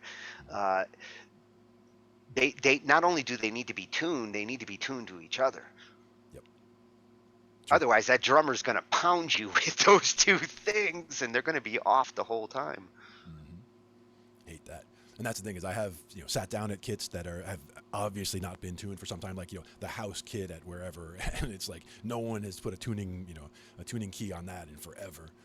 But I there had should be certain drummers. frequencies. I had drummers that didn't know how to tune their kits, Hmm. which did not last long in our bands. But Yeah. I mean, another thing with tuning instruments, just tuning a bass or what have you. Like I always tune up before I start recording. So a project I worked on a few weeks ago, I tuned up, tuned to 440 like always, and went in, and it didn't sound quite right as I was going, but I said let me just record through anyway. So I recorded through the whole take. Listening back to it, I definitely was too sharp. So I went back and I'm like, now I know the guys that I'm working with, it's not like they didn't tune before they played. I know they know enough to do that. So I'm like, what if they were tuned in 432? So I just tuned myself down to 432, hit a couple of notes, and I'm like, yep, that's exactly it. So it was perfect. So I just went back when and in doubt, re-recorded. I literally just said that a couple of days ago. I think Uni also. Uni was trying to do one of my older tracks. When I was doing a lot of them in 432. Now you do mention it though in the descriptions, which is great. Like you tell it whether it's Yes, 432 or 440 or C major or whatever. Like you're good about that. but I think he grabbed it from like a fork from somebody, so he might not have even seen my description. Right, And he right. was like, I tried to like do this track, but the tuning seemed weird. And I was like, try it in 432. I bet you, because I know with mine, I know that one. I did in 432. Mhm. And when Now in do you have doubt, to? if you know the key that you're supposed to be playing and it still sounds like it's off, chances are that is the only difference. Mhm. Now with your keyboards, when you do have to tune down, is it just like you have one keyboard that's in 432 and one that's in Oh 440, or no do no you no no! manually change everything? I can just go to my settings and keyboard's nice and easy. Mhm. Just like actually with a tuner, a guitar tuner, you can Mhm. just say tune at this frequency. Right, You don't have to. I don't have to tune the keyboard to it. I just have to set the keyboard to it. right. There you go. Yeah, because the keyboard that I have at the studio over there is old. Doesn't even have a display on it or I anything. bet I you. was telling you that Roland that we had I there. Yeah. bet you anything going back to the 80s, any keyboard had built-in settings for tuning. Yep. That's been a standard since Yeah, became it would just MIDI. not be as easy without because I think it would just literally be tuning, up or down. Like you can go up a little bit or down a little bit, so you have to have somebody tuned in 432 and go from there. Because again, there's no readout anywhere, so there's no way to see what it's tuned to. You just have to hear and go from that. Yeah, and the big challenge is that everybody who's not on a digital instrument has to tune to it. Yeah, In the old days, my band used to tune to me anyway, yeah, exactly. because nobody used the tuner. I would just hit the E, and everybody would, bassist, guitarist would get in tune to that, and Yep, we'd go from there. exactly. Same thing happens when I go to rehearsals. Like I always have my tuner, and I always want to tune up at the beginning of a rehearsal. But like most of the guys that I play with, they just are playing when I walk in, and I'll be listening, and I'll be like, I just tuned up, and I'll hit a note, and I'm like, okay, so I hit an A, and they're definitely not hitting an A, but it's not one flat, and it's not one sharp. It's in between. Well, So and it's it gets even more confusing when you have those guitarists who drop to and do other things. I thought he was hitting an A, but what are you tuned to? well, now that would be the thing if I was watching them, and that's another big key when I'm watching people play. Like I'm a bass player, so like I'm watching the guitar player play. I'm not necessarily watching that he's on the third fret or the fourth fret. I'm watching for when he moves. Is he moving up or is he moving down, or is he just like I see what the progression is, so I know that he's in this chord, and that chord. I don't really care what those notes are. I'm not trying to match that fret number. I'm just trying to see relative to where I am. Like he's hitting Oh this one, yeah, he's hitting so this one. so Now he's going to once you move up, so I know yeah, that. once you find the spot, then you know the pattern. Right. Can you visually see if somebody's drop tuned? Sort of. Like if I see them playing and I have an instrument in front of me where I can make the sound of an E or I can make the sound of an Oh, A, if you have a and I reference. see if I have a reference. But if you walked into the room and you saw a guitarist playing, Hmm. would you know he's in drop D? Well, that's the thing is usually the drop wouldn't be so much involved in the chords as much as they're using it as a low bass note. Like if they're barring the bottom, the fattest three strings, that's a power chord. That would be the root, the five, and the Oh, octave. so If they're dropped to a drop you D, might see them doing something that would be unusual right, in normal tuning, and it's like, right. oh, he must be in drop D Because if because you're barring across the if three you're fat doing strings, that with E, it's hmm weird. right, exactly. If you were in standard tuning and you're barring the fat three strings, then it wouldn't work. It's not the root, the five, and the octave anymore. Now it's the two, the five, and the octave. So it's or the two, the five, and the one. Yeah. So it wouldn't sound So, the same. It wouldn't sound right. so there is actually some visual indicators. Mhm. And he says, Uni says that they used to do E flat because the keyboard liked E flat minor pentatonic, all Uh, black keys. Yeah, I love that one too, actually. E minor pentatonic or what is it? G flat major pentatonic, E flat minor pentatonic, G flat major pentatonic, all black notes. That was one that cousin Linda showed me when oh I was yeah, a kid. It was like this little. that's the one you've been pushing me on. Yep, and that's partially because it's the one that, like you were saying, with C major and A minor, with those two scales on the piano, that's all the white keys. So those are the Yeah, seven notes you're hitting are just the white keys, no black keys. If you want to flip that now and just play all the black keys, that's a pentatonic, a minor pentatonic, because there's only five notes and they happen to be lined up just perfectly. So you can ignore all the white keys, play just the black keys, and you're playing either E flat minor pentatonic or G flat major pentatonic, depending on and where you're emphasizing.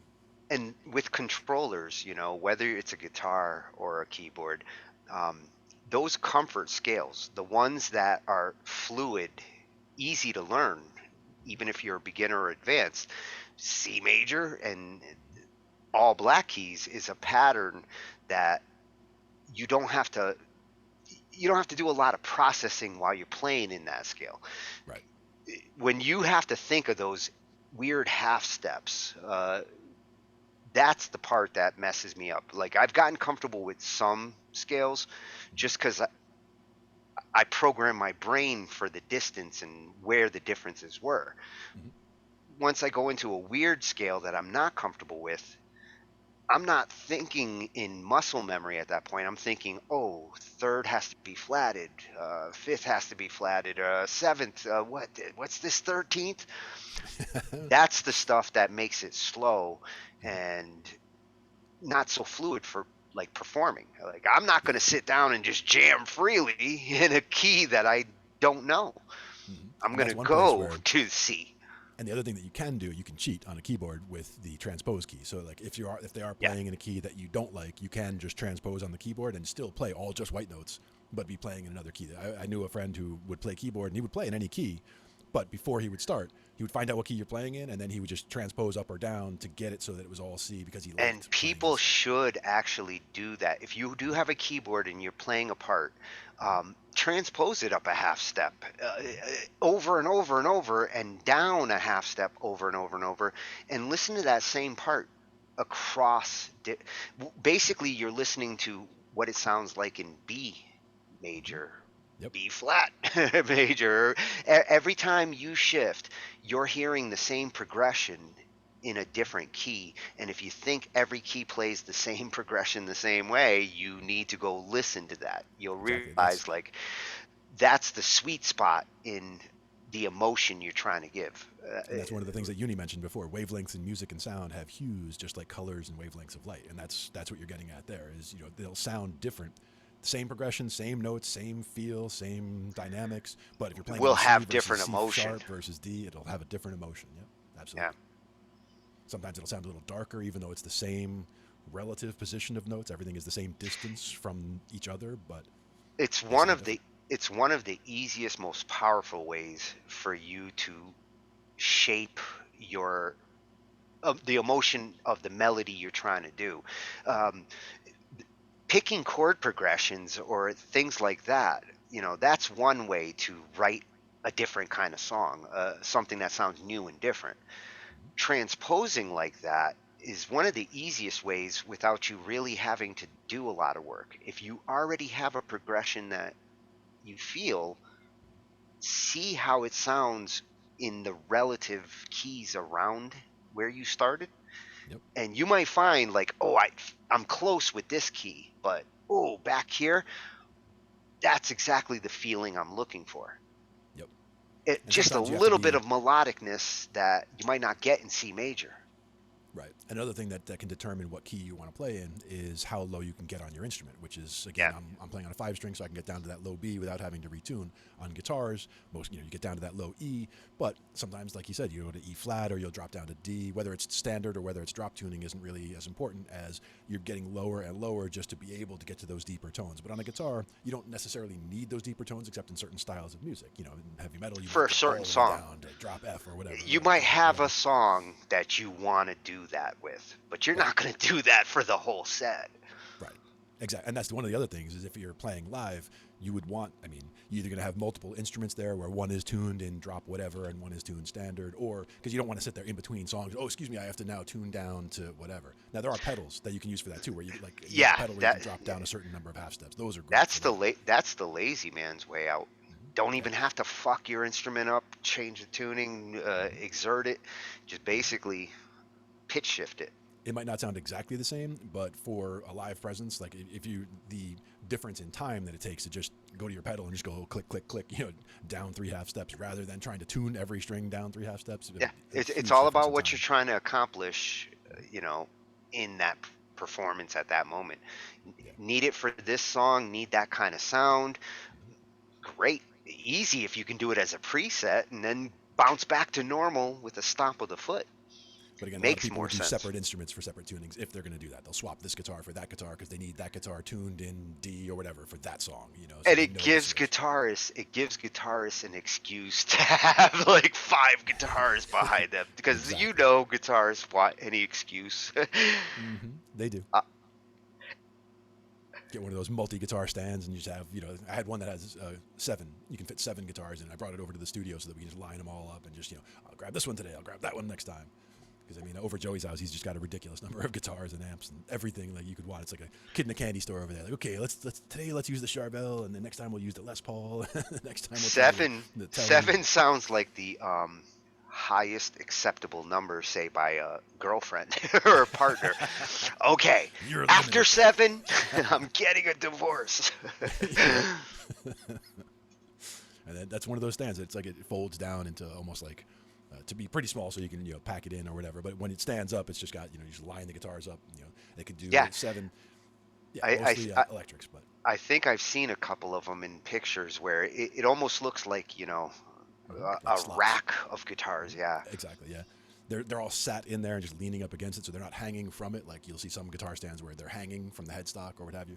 But in this case, they're all just you sit them in there and you lean it back towards the back. It holds guitars, basses. You can put acoustics in there too, but you wouldn't get 7 acoustics in because it's not that wide. But Yeah. you could get 7 guitars if even one or two are acoustics. You could still fit it if the rest are electrics. See, now if a smart company would actually make a couple in the back that were a little fatter for the acoustics, so Well, that the thing way. is that there's Because not. what guitarist is going to have 7 guitars and isn't going to have at least 1 or 2 acoustics? Well, that's where those 7 spots to put them. It's actually the whole bottom is open, so it's just an open 2 rails that the guitars are just sitting between those 2 rails, but they're all leaning Oh, in. well, then between you could put posts. them there. So that's the thing is the whole thing you could put, it has the top will hold 7 necks essentially, but what's below those 7 necks could be anything. Like if you tried to put 7 acoustics, that would probably be too fat just because the bodies are too big. But you could put a combination of 7 guitars with at least a couple of acoustics across the whole thing. Like I have my 5-string bass over As there. long a as they're fretless bass. safe, they don't fall. Yep, that's it. Yep, and Uni's saying he's got a baritone guitar going down to that low B also. Yep, that's the beauty of the 7 strings over there. Not having to retune and still get down that low.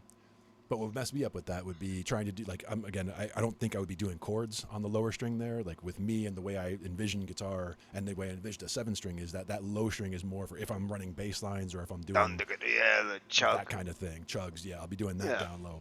But you're not sitting there doing chord stuff down there. Similarly, if you had a high string, an extra high string as a 7 string for whatever reason, then you would you'd not be doing the same chord shapes. You're still all the regular chords that you're normally doing, you're still doing your things on your string sets, but those top 2 strings would still be like the top 2 strings would have been before, tuned the same way, so that you can still do the same runs, the same patterns still work. You just have to make that mental shift that now that shift that you normally get at the B string is now happening 1 string sooner, so you're going that extra half step. But that's not a big mental shift. I mean, Not really. I can't imagine that any skilled guitarist takes a lot of time to adjust there. Nah. 5 minutes? Probably. And again, it's the extra strings to me are more about the melody lines you're doing, and more about and being able to get up higher or get down lower depending on what you're trying to do, and not as much about doing different chords per se. But I mean, other people who have more experience using 7-string guitars, for example, could pipe up in the chat there and let us know. But to me, it always Oh, looked like it was there's just more definitely about some those. seven. There's some seven stringers on BandLab. I know I've talked to Absolutely. a few of them at this point. Yep. Yep. Actually, we should have an episode like tell us your freakiest guitar. what's the what's the weirdest guitar you have? Because I mean, a 7-string is a weird guitar compared to a 6-string. Hmm.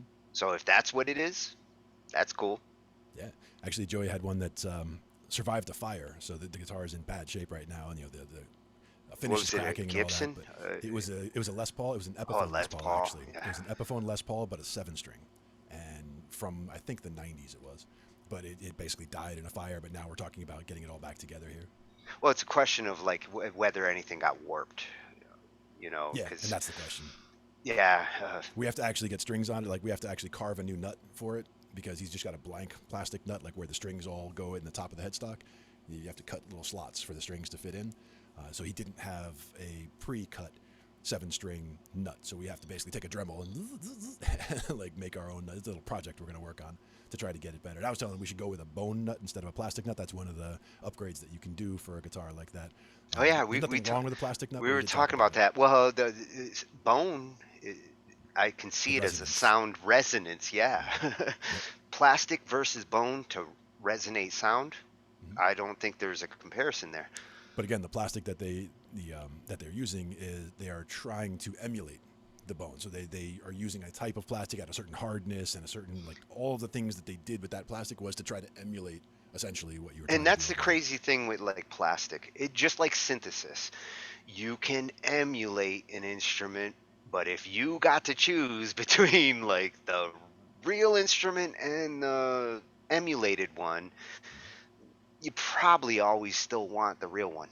Bone is a natural resonant.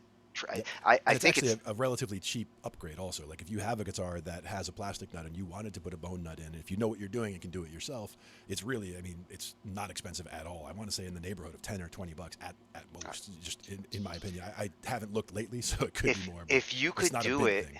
if you could do it and record and test both and see what you get in your recordings with a completely equal scenario, Hmm. I would love to know the sound benefits that you might get utilizing bone versus plastic there. Hmm. That's the kind of stuff that you got to be hardcore about your sound. Hmm. Or again, like when I went in for a setup the one time, it was one of the things that I could do as again a very cheap upgrade that makes a minor difference to the sound, but it Well, is something that you can notice. it's not an easy upgrade to implement though. You got to take that shit off, Well, replace that's what I said that. when I went to get a setup. So it was when I was already bringing it to the guy, and the guy was already going to be taking all the strings off and already checking the intonation and checking like doing a full setup where Oh, he's going to do all yes. that If stuff. you're So gonna do it right, then. Yeah, exactly, perfect time to exactly. do it. Yep, and that's what we did for that for my acoustic. But that was just and that was from Japan, I think it was the acoustic that I have there. It was made in Japan for the Spanish classical guitar market. So it's got a almost not quite a flamenco sound to it. I mean, it is a steel string guitar, so it doesn't have a flamenco sound, but it definitely has a different sound than almost any other acoustic I've picked up. And part of it is the back is kind of pot-bellied, I guess I would call it. It's kind of not quite like an ovation where it's all rounded. I was But if gonna you take say the ovations like do change the sound by doing that. exactly. In this case, think of it as like a regular acoustic dreadnought that you would see that has just the flat back, and then if you just bulge out the back a little bit, so it's still the same shape on the sides and all that, but the back is just a little bit more space in the cavity, so it gets a little bit more of a deep resonance. It's pretty cool. How's it feel for comfortable? Oh, it's beautiful. That's Beautiful. always the for Actually, the lap guitars. yep. It's all about how it feels. Yeah, exactly. And in this case, every person who's picked up that guitar, the first thing they said was "wow," and that's one of those things that like I've noticed that. Like Jeff Beck, I gave it to my cousin Jeff Beck, and the first thing he picks up is "ooh," feels nice, sounds Shit, nice, man, and if it got Jeff's like, ooh, then it can't be bad. exactly, it's very solid. And that's it's. I haven't really done anything with it here, just because again I don't really have my setup set up for acoustic, and I don't do that much guitar anyway normally. But it is something that I'm planning on doing more of because I do want to get some more, you know, singer-songwriter style stuff where I'm just playing some chords, playing something real easy, and just singing something minor over it or whatever. Oh That yeah, kind of you stuff. might have to show us some examples of songwriting on the acoustic. Exactly. I could do that. And that is the thing I would reach for mostly for doing that. And again, that's another I plus th- for the Unison I, chord pack is to I show think it's us the ideas. go-to. I think it's the go-to for the majority out there would love to just be able to grab a acoustic guitar, say what they're feeling. It's one of the most natural musical expression routes. I wish that I'd learned guitar the way I wanted to so I could use it that way. I learned the piano. I just can't do that and express at the same time. Now, one thing that you might want to look at is things like certain kinds of open tunings. I don't know if you've heard about that, but there are certain tunings that you can do on a guitar instead of standard tuning, where you essentially make it easier to play certain chord shapes, so that you could play Simplify the chords, claw. simplify the claw, so that you Yeah. can just play this one and then the seventh fret and then the ninth fret or whatever. You're playing, you know, the same claw in different places to get you started at least. And then once you develop a second claw and a third claw, and once you, and by claw we're talking about, you know, holding a certain chord a certain way. Like if someone's holding this one, I know it's a G. If they're holding it that way, it's a C. And If you they're know, holding it this way, it's a D. for somebody, I was asked this actually last week.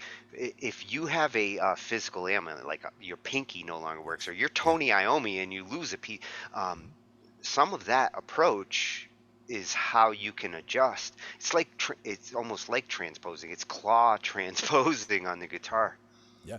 And actually, when we talked about that, we talked about limited mobility in the fingers, and that got me to talk about Django Reinhardt, Gypsy Jazz, Yes. famous guitarist from way back when. He could not use either his pinky or his ring finger on his fretting hand, and with just these two fingers, just the index and the middle finger, he's doing these runs like brrrr, that literally sound because he's doing tremolo picking the whole way up, but the way he does these amazingly fast slides and scale maneuvers, just incredible. Like you should look him up, Django Reinhardt, and you see some incredible two-fingered guitar playing. That's just crazy. But that's where people say, "Oh, you know, I wish I could, I but couldn't you know, my believe hand that. this or my hand that." It's one of those things you got to find what works for you. If you're serious enough about it, if you really want to do it, and something is holding you back, there are things that can be done to try to make it work for you because it's just too important to be able to express yourself musically. And that's where sometimes keyboard can help, sometimes guitars can help. And Yeah, again, if you a got lot to of these get that tools are sound using out, now. I don't care if I have to punch it in. Yeah, and that's where like even these AIs, you know, just pulling up something from the AI can get you started down a certain road and all that. Definitely good stuff. And that's one Yeah, of those things where, depending on the instruments these that are you have, nice hmm for go ahead. creative starting points. Yeah, This is a nice creative starting point. yeah, and even just Did like in my this one connection just project, like slow down big time? just a little bit. You did a little bit of a hop a second ago, but it seems like you're fine now. But with all of these, like Yeah, this, just one I project heard a here click and my router might have. started trying to drop you. But just this one project here, I've got 9 tracks I'm that just each gonna have about 8 I'm chunks just on gonna them. plug in my. Yeah, get that all back to set up over there. In the meantime, this is again, just this could be like 60 or 70 new ideas. So this could be 60 or 70 new songs. And again, if I ever get to a point where I'm, you know, writer's block or, you know, nothing's inspiring me, I pick up the guitar and I go through my exercises or my scales, but nothing is jumping out at me as something that's exciting to play. I could just come over here and say, well, what about this one? Let's see how this one sounds today.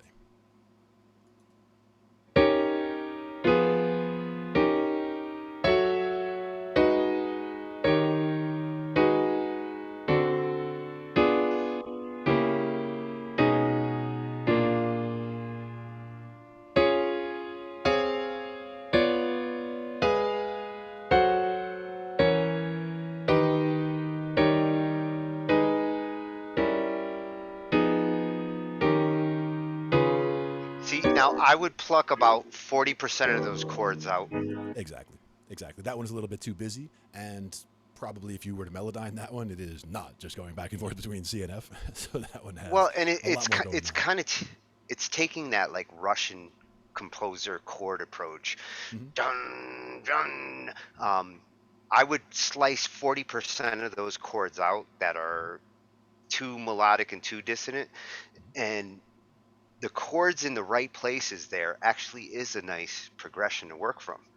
Yep. Just with some noise around it, essentially. Yeah, the AI is a little too overly ambitious. It's trying its density in its Hmm. chords. It's trying to play too many full chords all at once. It'll learn. And even there, I'll the one that teach it. came up, the one that came up right after it had a lot more of the held notes, like we're seeing in the just from the lines that are more solid going across there. And this one probably is a lot more melodic, just because of the fact that it does have more of the same chords being used in the bottom there. So we'll see what that does.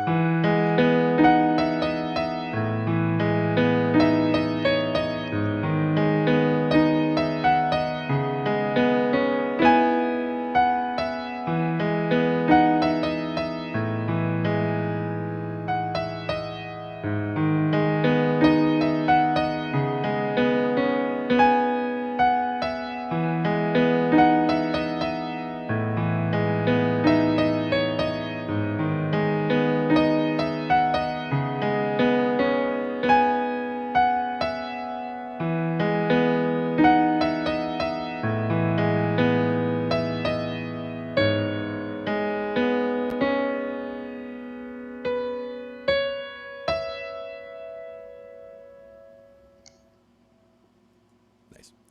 So yeah, That'd be definitely, perfect for like an after-school special. yeah. And that Remember was those basically, movies? oh yeah, absolutely. And that was the same set of instructions. Like again, this was just make random music, and it just did. So the fact that the one before this was very dense and kind of not so melodic, and then right after you get something like this. So it's crazy that it can just jump from from one to the other. And even this next one here, it looks like most of the song is concentrated in just that one middle section there. It looks pretty dense with notes, and it's all right around against probably middle C or whatever note that's clustered around. But you can see just compared to the ones to the left and right of it that it's very compact in the middle compared to the others that have a lot more range from low notes to high notes. So this one would be much more focused in that one middle area. But such a variety. I I'd mean, all really of them. like to see. You know how the AI basically starts with a key or Hmm. something A unique seed. enough to Hmm. say derive from? Hmm. Um, really curious how they tell it a starting point, whether it's a chord, a key, or a random number generator that picks the chord and the key. Now, in this case, these are not the song starter from within BandLab, but I made all of these. Somebody was asking about that. I'd made these from this collaboration. It's a Google collab, and I had pulled this up from a YouTube video, which I'll try to find later. This is a lot like the song starter, though, Uni. It is, yeah. The approach they're taking here is the same kind of it's like rolling dice to pick your chord, roll another dice to pick your amount of progressions. How many chords are we going to play? Three, five. How crazy are we going to get? Roll a couple of dice Hmm. and write a song. Yep. You don't And need basically, an AI to do this. and with this website, and when you go there, it's free to start out, and you can pay for it to get access to better computing power resources on the back end. But it's not as important for the piano stuff because these. Somebody was also asking how long does it take for all of this, and if they're talking about the generating of these, all of these clips that we made in MIDI, each one of these took anywhere from 30 seconds to 1 minute. Is all it took. So I was That basically ain't shit. generating them every 30 seconds to a minute. It generated another one. I downloaded it, and then I generated another one and downloaded it, and generated another and downloaded. I wasn't even listening to them at the time, just to get a bunch of samples down so that I could get a good variety. Because again, this is what I wanted to see: is I wanted to see if they were all going to be about the same. Are they all based on C major? Are they all No, so similar in style? But they're there's a not at all. lot of diversity. I mean, look across all these clips. There's a Just lot visually, of even, different yeah, ideas. exactly. This would be like 4 years of a piano student's Mhm. exercises at a college. Yeah, and just looking through their portfolio at the end of all the stuff that they went through over time, and you'll see that some of them are very different than others. Like this pink one here on the fourth line, this larger one here. You can see at the beginning in the bass hand, the left side is doing some arpeggio, just or some notes just kind of ascending, just little pattern of up and down, and then towards the end, the whole second half of the song is just these block chords on the left, where it's bouncing back and forth between two chords. They go into symphonic mode. Let's see what that sounds like. And again, these are all using acoustic grand piano, so they're all going to sound the same as far as the instrumentation goes. But since these are MIDI, we could tell it to be anything. We could change it to any instrument we want. But in this case, Yeah. it was just to get them all down as a simple idea, getting them down as piano. The smart ear recognizes which parts here fit for piano and which parts are screaming for like some strings. Mm-hmm. You can look. I mean, just looking at it, I can tell you some of that should be on strings. Those little Absolutely. walk-ups and downs. Yep, those would be fantastic on strings, definitely. And Yeah. that's where you could break this MIDI apart and have some of it be piano. Well, and have that's some of it that's be what I like with drum tracks. I'll take a drum track, break every kit up into its own track to figure out what the hell's going on. Mm-hmm. Absolutely.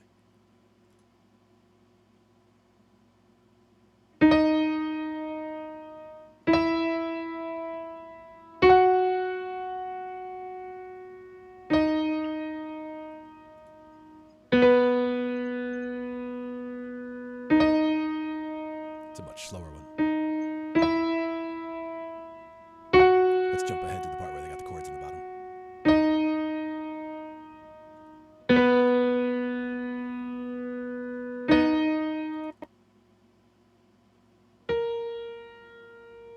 Again, I hear a student trying to figure out notes. Trying to flesh out a melody, yeah. Yeah.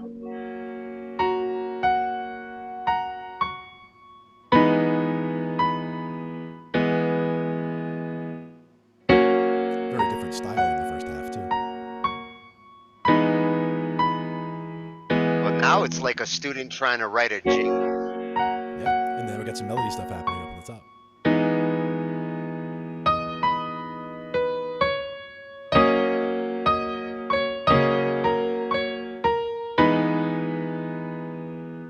And your reference to a piano student really does come across that way. I mean, Oh there's yeah, very strongly. if you walked into a room and you had somebody playing a piano in that room and you were listening to this, would you, like me, I'd be all focused on that melody because that piano student would be trying to speak in that melody right there. The Yep. chords was just, that student already learned their chords, but they were trying to talk. Yep, trying to talk over the top, yeah. And some are much more sparse, some are much more focused on certain areas. Like I want to hear that green one still, the one where What's it has really scary is that melody is very human for like piano melody there. It had a lot of human approach to it. It didn't feel like a computer. And again, that's because the models have been trained with 10,000 hours of YouTube piano music. And I don't know where exactly it pulled it all from, but that's a lot of piano music, but that's a lot of piano music played by humans that have informed the model that they're using for the AI. So the AI is, just like with the art AI, it's not generating art from nothing, it's generating art based on what it found on the internet. So it looked, then you give it keywords and it can find how to try to match what it's making to the keywords that you gave it. And whether you give it a starting image or an ending image or just keywords or what have you for the image stuff. With the music stuff, it's more, again, randomly from scratch or continuing from a seed that we feed it, whether in some ways you could feed it C major or the scale or an arpeggio or a song. But I want to feed it pieces of MIDI, so I want to, the two of us will work together, get some melodies down, throw them in there, and have it try to continue a song from a melody we started with. You know what I see the long-term commercial use for songwriting with this is not just feeding it a key, but those bare emotions that a songwriter starts with, a theme, whether it is the key or dark, sad. That's what I liked about the song starter, is it At had the its different at its colors or simplest, hues. it's going to start there, and then it's going to get more complex after dark and sad. Then you got dense or sparse, loud or soft. I mean, there's all these Yeah. different continuum that it could be on. So it could be anywhere on that whole spectrum. So it could be this dense and that loud and this complex or whatever. There's a lot of different ways Be a you can modify it. virtuoso who was trained at college, or be a garage band guitarist Yep, kind of settings. exactly. Now the other one that we had talked about a little bit was Orb Composer. I don't remember though. Did we actually get into Orb Composer last week, or did we look at that after We we got did off the show? after the show. Gotcha. Yeah. I got to see some cool shit. Yeah, we'll definitely try to look at that some more too. We could try to just see if we can even bring one up real quick here. Not sure how well this will go right now, but we'll see if we can do it. And we'll also see if Ange getting close to pumpkin time or if we're good over there. I think we're probably good for a little bit still. How is our pumpkin doing? Let me bring up Orb Composer 02. See what we got here. And this one I did with some BBC Symphony Orchestra stuff that I had pulled down. So I was kind of messing around with that a little bit. A lot of free plugins I've been messing with lately. But the Orb Composer was definitely one of the coolest in what I saw here. So let's see what I did here. Orb Chords, this is part of the Orb Composer. And this, good. All right, so you're able to see that. That's good. This is the one that we were talking about where we have, on the right here, we have options for density and complexity. And one of the things that was most impressive I love about seeing this, the chords above. yeah, it's telling you what That the chords is are up here. really useful. We can also just hit one button to tell it you're allowed to hit more than one chord per bar, so that then you can get little transitions that sound more natural, whether it's walk downs or walk ups or what have you. You just hit that, and so now it's going from the F. It's going to play another little chord in here, so it went from F to a C to a G, and then to the A minor and C. And the spacing isn't quite right because you see that C is just that little piece. But if we were to play this theme, I'm not sure if the sound is coming through, so let me know if you're hearing this. Yep.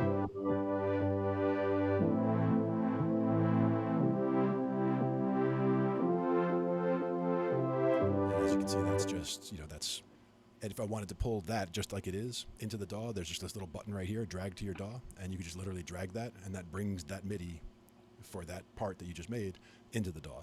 At the bottom here, you can see the velocities. I love how they integrate that. Exactly. And in order, the other thing that's pretty cool is the fact that you can just, if you just hit the orb button, that will randomize all settings. So I can just hit this, and it'll randomize everything and give us a completely different song with the same chords, the same instructions essentially that it started with, but it's going to sound completely different.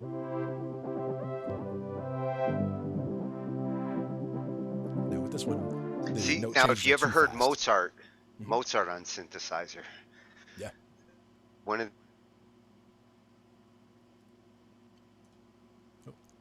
sounds like Tony froze there for a second. Mozart on synthesizer, and then you went quiet. But I can see you moving again. That's a CD I had as a kid. Mm-hmm. Nice.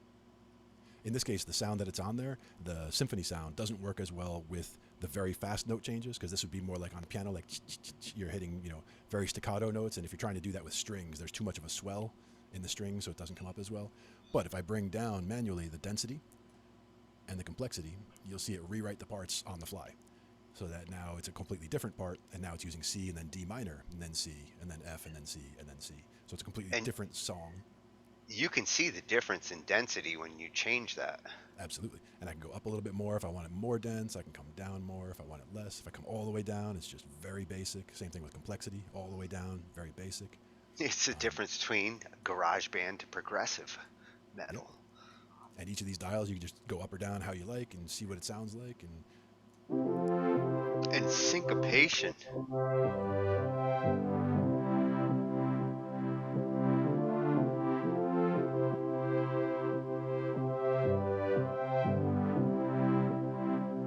And again, the symphony might not be the best thing to trial out the sounds. Trying out the sounds would probably be better off with like a piano sound, for example. Actually, I like that one for checking out chords. Yeah. It's not as harsh. It's not as It's as it could be. It's a little bit of pad, and it has that symphonic feel. It's like harpsichord or piano. Certain instruments are great for listening to chords. Now this section here had all the things that we were talking about for the syncopation, the spread, the polyphony, the density, the complexity. And this is just one of the tabs though. This is for the notes. And it has a checkbox for keeping the bass for the chords, which is very cool. So it'll try to keep a consistent bass line going through the chord changes rather than just playing the same three notes and then changing the key and playing the same three notes and going back and forth. It tries to keep a consistent, tie it all together essentially with the bass part. But when you go to the chord section, you can actually manually choose what key it's in. You could manually change the scale that you're using. You can change it to minor, sus4, diminished, augmented, sus2. You can add the 7th, the 9th, the 11th, the 13th. You can add inversions and change things around. I mean, there's just so many options of how you can See, change things and here. and this is not AI at this point. Right, this is Like not AI, all of yes. this is just music arrangement, Yep. and this is worth it for that. Yeah, It this one is not handles free, it. by the way. It This one was handles not free. it I had way paid for this better one. than Cakewalk. Yeah. When it comes to building this kind of arrangement this fast, with like the unison chord pack is useful in Cakewalk, Mhm. speeds some things up, but this is worth like the time saving that it does. Now, we were also talking about how it actually categorizes things. Like here, just by clicking on a section for the chord progressions, you can see that we have all these progressions right Every here. progression that you would ever want to think about. And And look the at way they they break them organize down, them by mood. dark, That's what I'm talking about. inspirational, uplifting. And you can see that Melancholic. a lot of them have long progressions too, where, the 1, the 4, the 7 diminished. I mean, you go going through, an entire thing, but it does read out exactly what everything is for you as well. And on any of these, which one did you say? It's funny when you look at Inspiration. how they organize them on the left. Like I think it's by popularity because melancholic has become very. It's like ambient, which I'm Hmm. surprised is not in there. But I guess Yeah. atmosphere, I thought they did have. Oh Atmos. yeah, atmosphere. Yeah, yeah. But if we But just pick one, for example, melancholic, and we say here's D minor, A minor, F major 7, G. those are the two styles that you're seeing and hearing like Hmm. a lot these days. You can trial any of them out to see how they sound,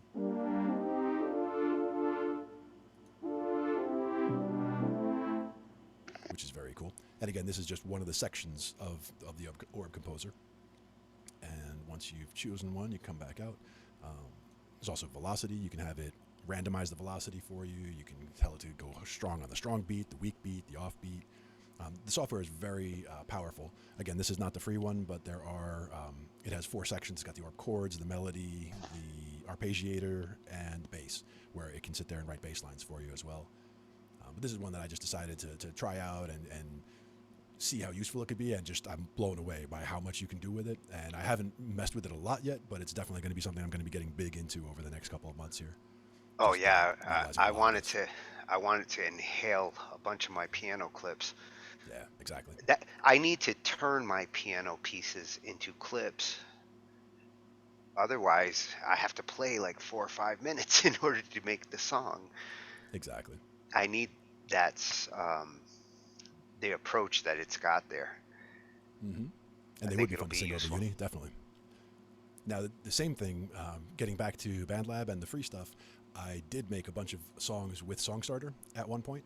So I do have a bunch of nuggets that I created just to test out the Songstarter as one of the things that we did as a little bit of a project a little while ago. So I have to scroll back a little bit here. But we got the names just jump right out at you, like Retro Cassette Day, New Age Whale Night, Acoustic Rabbit Night, Dusk Day. These were where they had the different flavors for the song starters. So like Acoustic Rabbit Dusk, for example. And I just made projects for each one just to see what they would have and what they would look like. These aren't published. These are just ones that I was messing around with to see what would go on. But it does do individual parts, which is kind of cool as well, where it actually does the MIDI for all the different pieces of what the song that you're trying to do.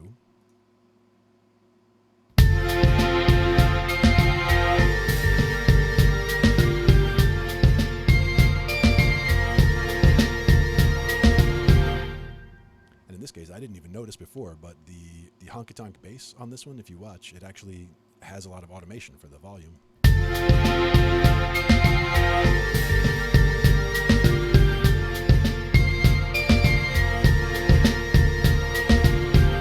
And I'm guessing that's actually cello because the one below it is the punchy bass. But at the same time, this is just, from within BandLab using the song starter to try to make nuggets like this. And the idea was to then take, for example, if I like this melody line, like let's say if I took this piece of MIDI right here,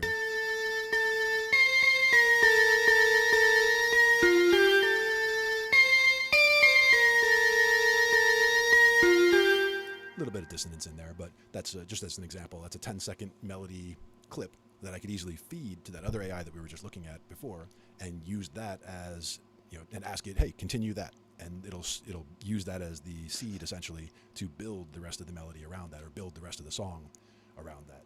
But that would be using this one, the collaboration that was generating the MIDI performances for us. And you see the benefit of a continuation AI. Like, Yes. I got an idea.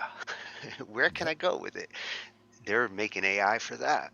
Yep, and that's where this section is down here. Like, all it would be is you just literally feed it the part that you want, and that was where we said choose files. We fed it this MIDI file here. Unfortunately, we fed it one that was too long. We fed it a MIDI file that was already 40 seconds long, and it basically only finished the last few seconds of the idea. But what we wanted to do is, if I had cut that clip down and only made it the first 10 seconds, it would have continued out the next 35 seconds on, basically making a variation on that theme, using that as the starting point. So you can have it go in that style, in that key, trying to flesh out ideas from there. So that being able to use some of these AIs in collaboration or in conjunction with each other is definitely cool. And that was one of the ones, even for the visual ones, I was talking about as well. What it's going to become is like a tennis match where the human's going to throw something at the machine, the machine's going to throw something back at the human. And they give each other ideas. Yeah, ideas tomorrow are going to be made by all of us together with machines. Exactly. It is a team effort. Yeah. And It's not Terminator either. Like right. that. This does not scare me. This future is natural. Because these are tools. These are things that could be used for good, could be used for evil. But the idea is that we're not trying to replace everything. I'm not trying to get to the point where I can just go, hey, I can hit a button and then start pumping out songs. Like, as a tool, it's an expression tool. As a tool, it helps you to express whatever you want. And if you see down here, beyond the general continuation, there's also a whole separate section for melody conditioned piano performance model, where you can load a checkpoint, you choose a melody to start it with, and then it'll generate accompaniment from that melody. So that's what we're going to mess with parts that Tony's going to put together. We're going to just do, you're going to generate some, I'm going to generate some, and we're going to feed them in there and see, maybe just 10-second clips or what have you, and see what it actually generates from there. Oh, I've been trying to get some piano in earlier. Mm-hmm, absolutely. And that's one of those things that we'll definitely do. Get more of that happening. But that was the one that one is free. That is the Google Collab that you can get to from there. It had the collab at the top there. I think I'm blocking part of the address. But, and if any of you out there make anything with this, let us know. Or find other tools of this sort, or other things that are useful for music that would be good for us to look at on the show, by all means. Let us know and we'll take a look at them. These are, how it was useful to you. Things. Because I know for me, I got some chord ideas from that part earlier. Exactly. Started writing another song. Excellent. And that's the whole idea is, whether it's the Song Starter in BandLab or whether it's some of these other tools, there's just so many things that can help, whether it's get over writer's block, like I mentioned before, or just give you new directions to look at, or like Tony said, some of them, you're not necessarily thinking outside the scale in these ways. Like these are trying out ideas that, presumably they've seen something similar on the internet that's informed it to make these choices or these decisions. I wasn't thinking FC until it nudged me. Exactly. And like I was saying there, that FC, depending on whether it's FC or CFCF, you're either looking at a 1-4-1-4 or a 1-5-1-5, depending on which one is actually the root. But then you mentioned that it has the B flat in it, so it would be in the key of F. The way it was doing it was like speaking. Mm-hmm. So I was like, oh, well, I'm going to try speaking. I've done those two chords before different ways, but the way it was speaking it, I was like, I like this approach. It's like a speaking with an accent, a different dialect. Southern accent. Yeah, like Italian piano. Yeah. Hungarian reggae, our favorite. Let's take a look at another one of the song starter ideas, because these were cool from within BandLab, and these were all completely free because, of course, it's included in BandLab for the song starter. And I'm just as interested in the song starter. If any of you have done something cool with the song starter, let us know. How about Retro Cassette Dusk Devastation? I would imagine you should be seeing tons of things coming out, and I bet you a lot of people don't want to say that they made it with the song starter.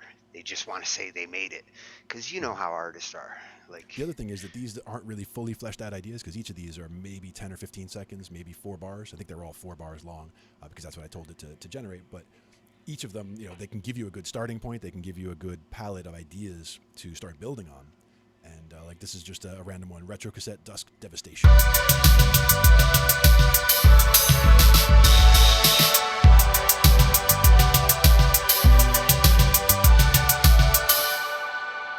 And somebody was asking about the percussion stuff earlier, and that's got MIDI percussion in it right there.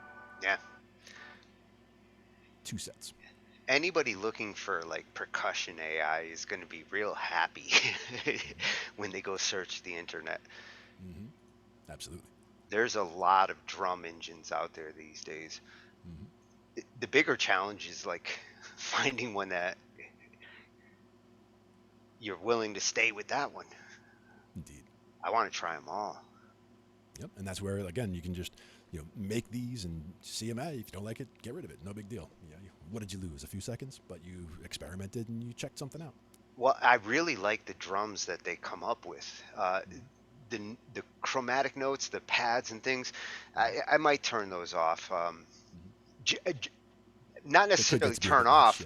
Yeah. I might add them back, but the fact that they're MIDI here, I'm cool with, because I can change the sound. Exactly. If somebody gives me a wave track of that and I don't have it as MIDI, I tend to not want to use that. I'll use the drums. Right. And I'll remake those so that I have them in MIDI. Mm-hmm. And this one is New Age Whale Day Interstellar Community.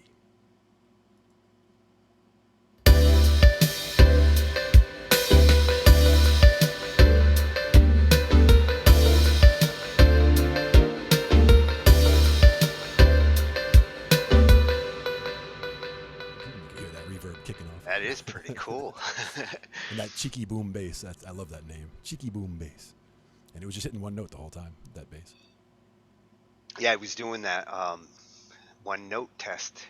Yep. That video we were watching the other night. The other day. Exactly. Yeah, you can sit on one note forever if you're good. Exactly. You try to milk that note, figure out different ways. And that's the whole idea of that exercise, is to see what else you can do. When you're limiting yourself to a very small palette of notes or ideas. It's similar to what I've done with bassline sometimes. Like, just take 4 notes that are in a little box pattern where you're doing, like, let's say you're on the 5th fret and you're doing 5-7 and 5-7 on the next string. So it's just 4 notes that you're using in total, but within those 4 notes, you can do so much. And it's just figuring out what you can do in there, figuring out how to jump on this note, when to do little runs, when to repeat a note, when to hold notes longer. All of these things can give you all kinds of ideas. Playing, even just changing your style, like playing the same thing, but playing it very staccato. You're playing very short notes, or you're playing very legato, or you're playing very long notes, or you're doing a lot of dynamics, going from really quiet to loud and back. All of these things can help change whatever you've been working on into something completely new and different. And if you stick around the theme of like a single note, like bouncing on that E, Yep. You get to know that E, like in all its different approaches. Bouncing fast, bouncing slow, bouncing off time. Now, this one has Steve Jackson fills and a Fat 90s kit and a ukulele lead and marimba. Steve Jackson fills. Yep.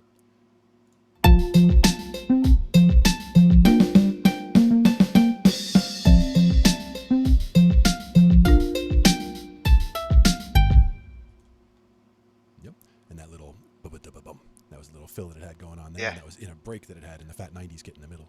So it is the logic that it's using to make these things is good too, where it's making a separate part here for the fills, and it's leaving the regular drum part out, so they're not stepping on each other. And this is definitely good. This is BandLab's logic. Yeah.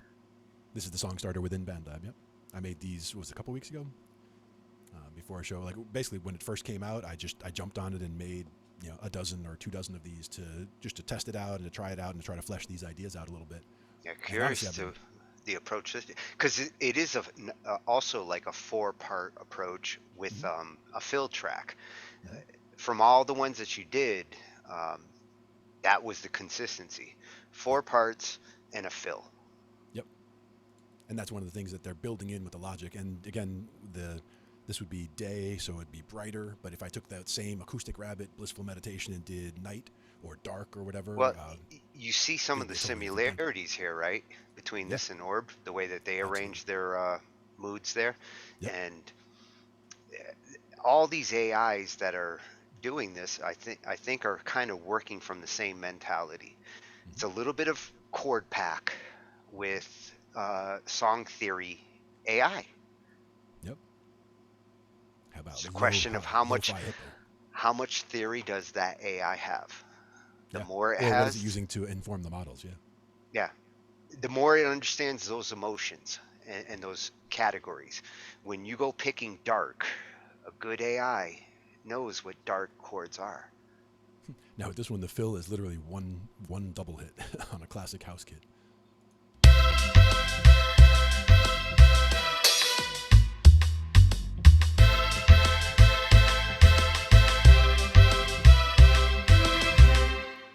Hmm. And that's a combination of things that I wasn't expecting. It's got a choir synth, it's got a cello section, it's got an abstract hip hop kit. It's like, when would you see those things thrown together? Yeah. Well, Outside of something like this. I was really curious as to its patch choices on some Mm-hmm. of those when you were going through them all. Yep. Sometimes it seemed like the patch choices were random, and Mm-hmm. other times it was like Part very of the style. strategic.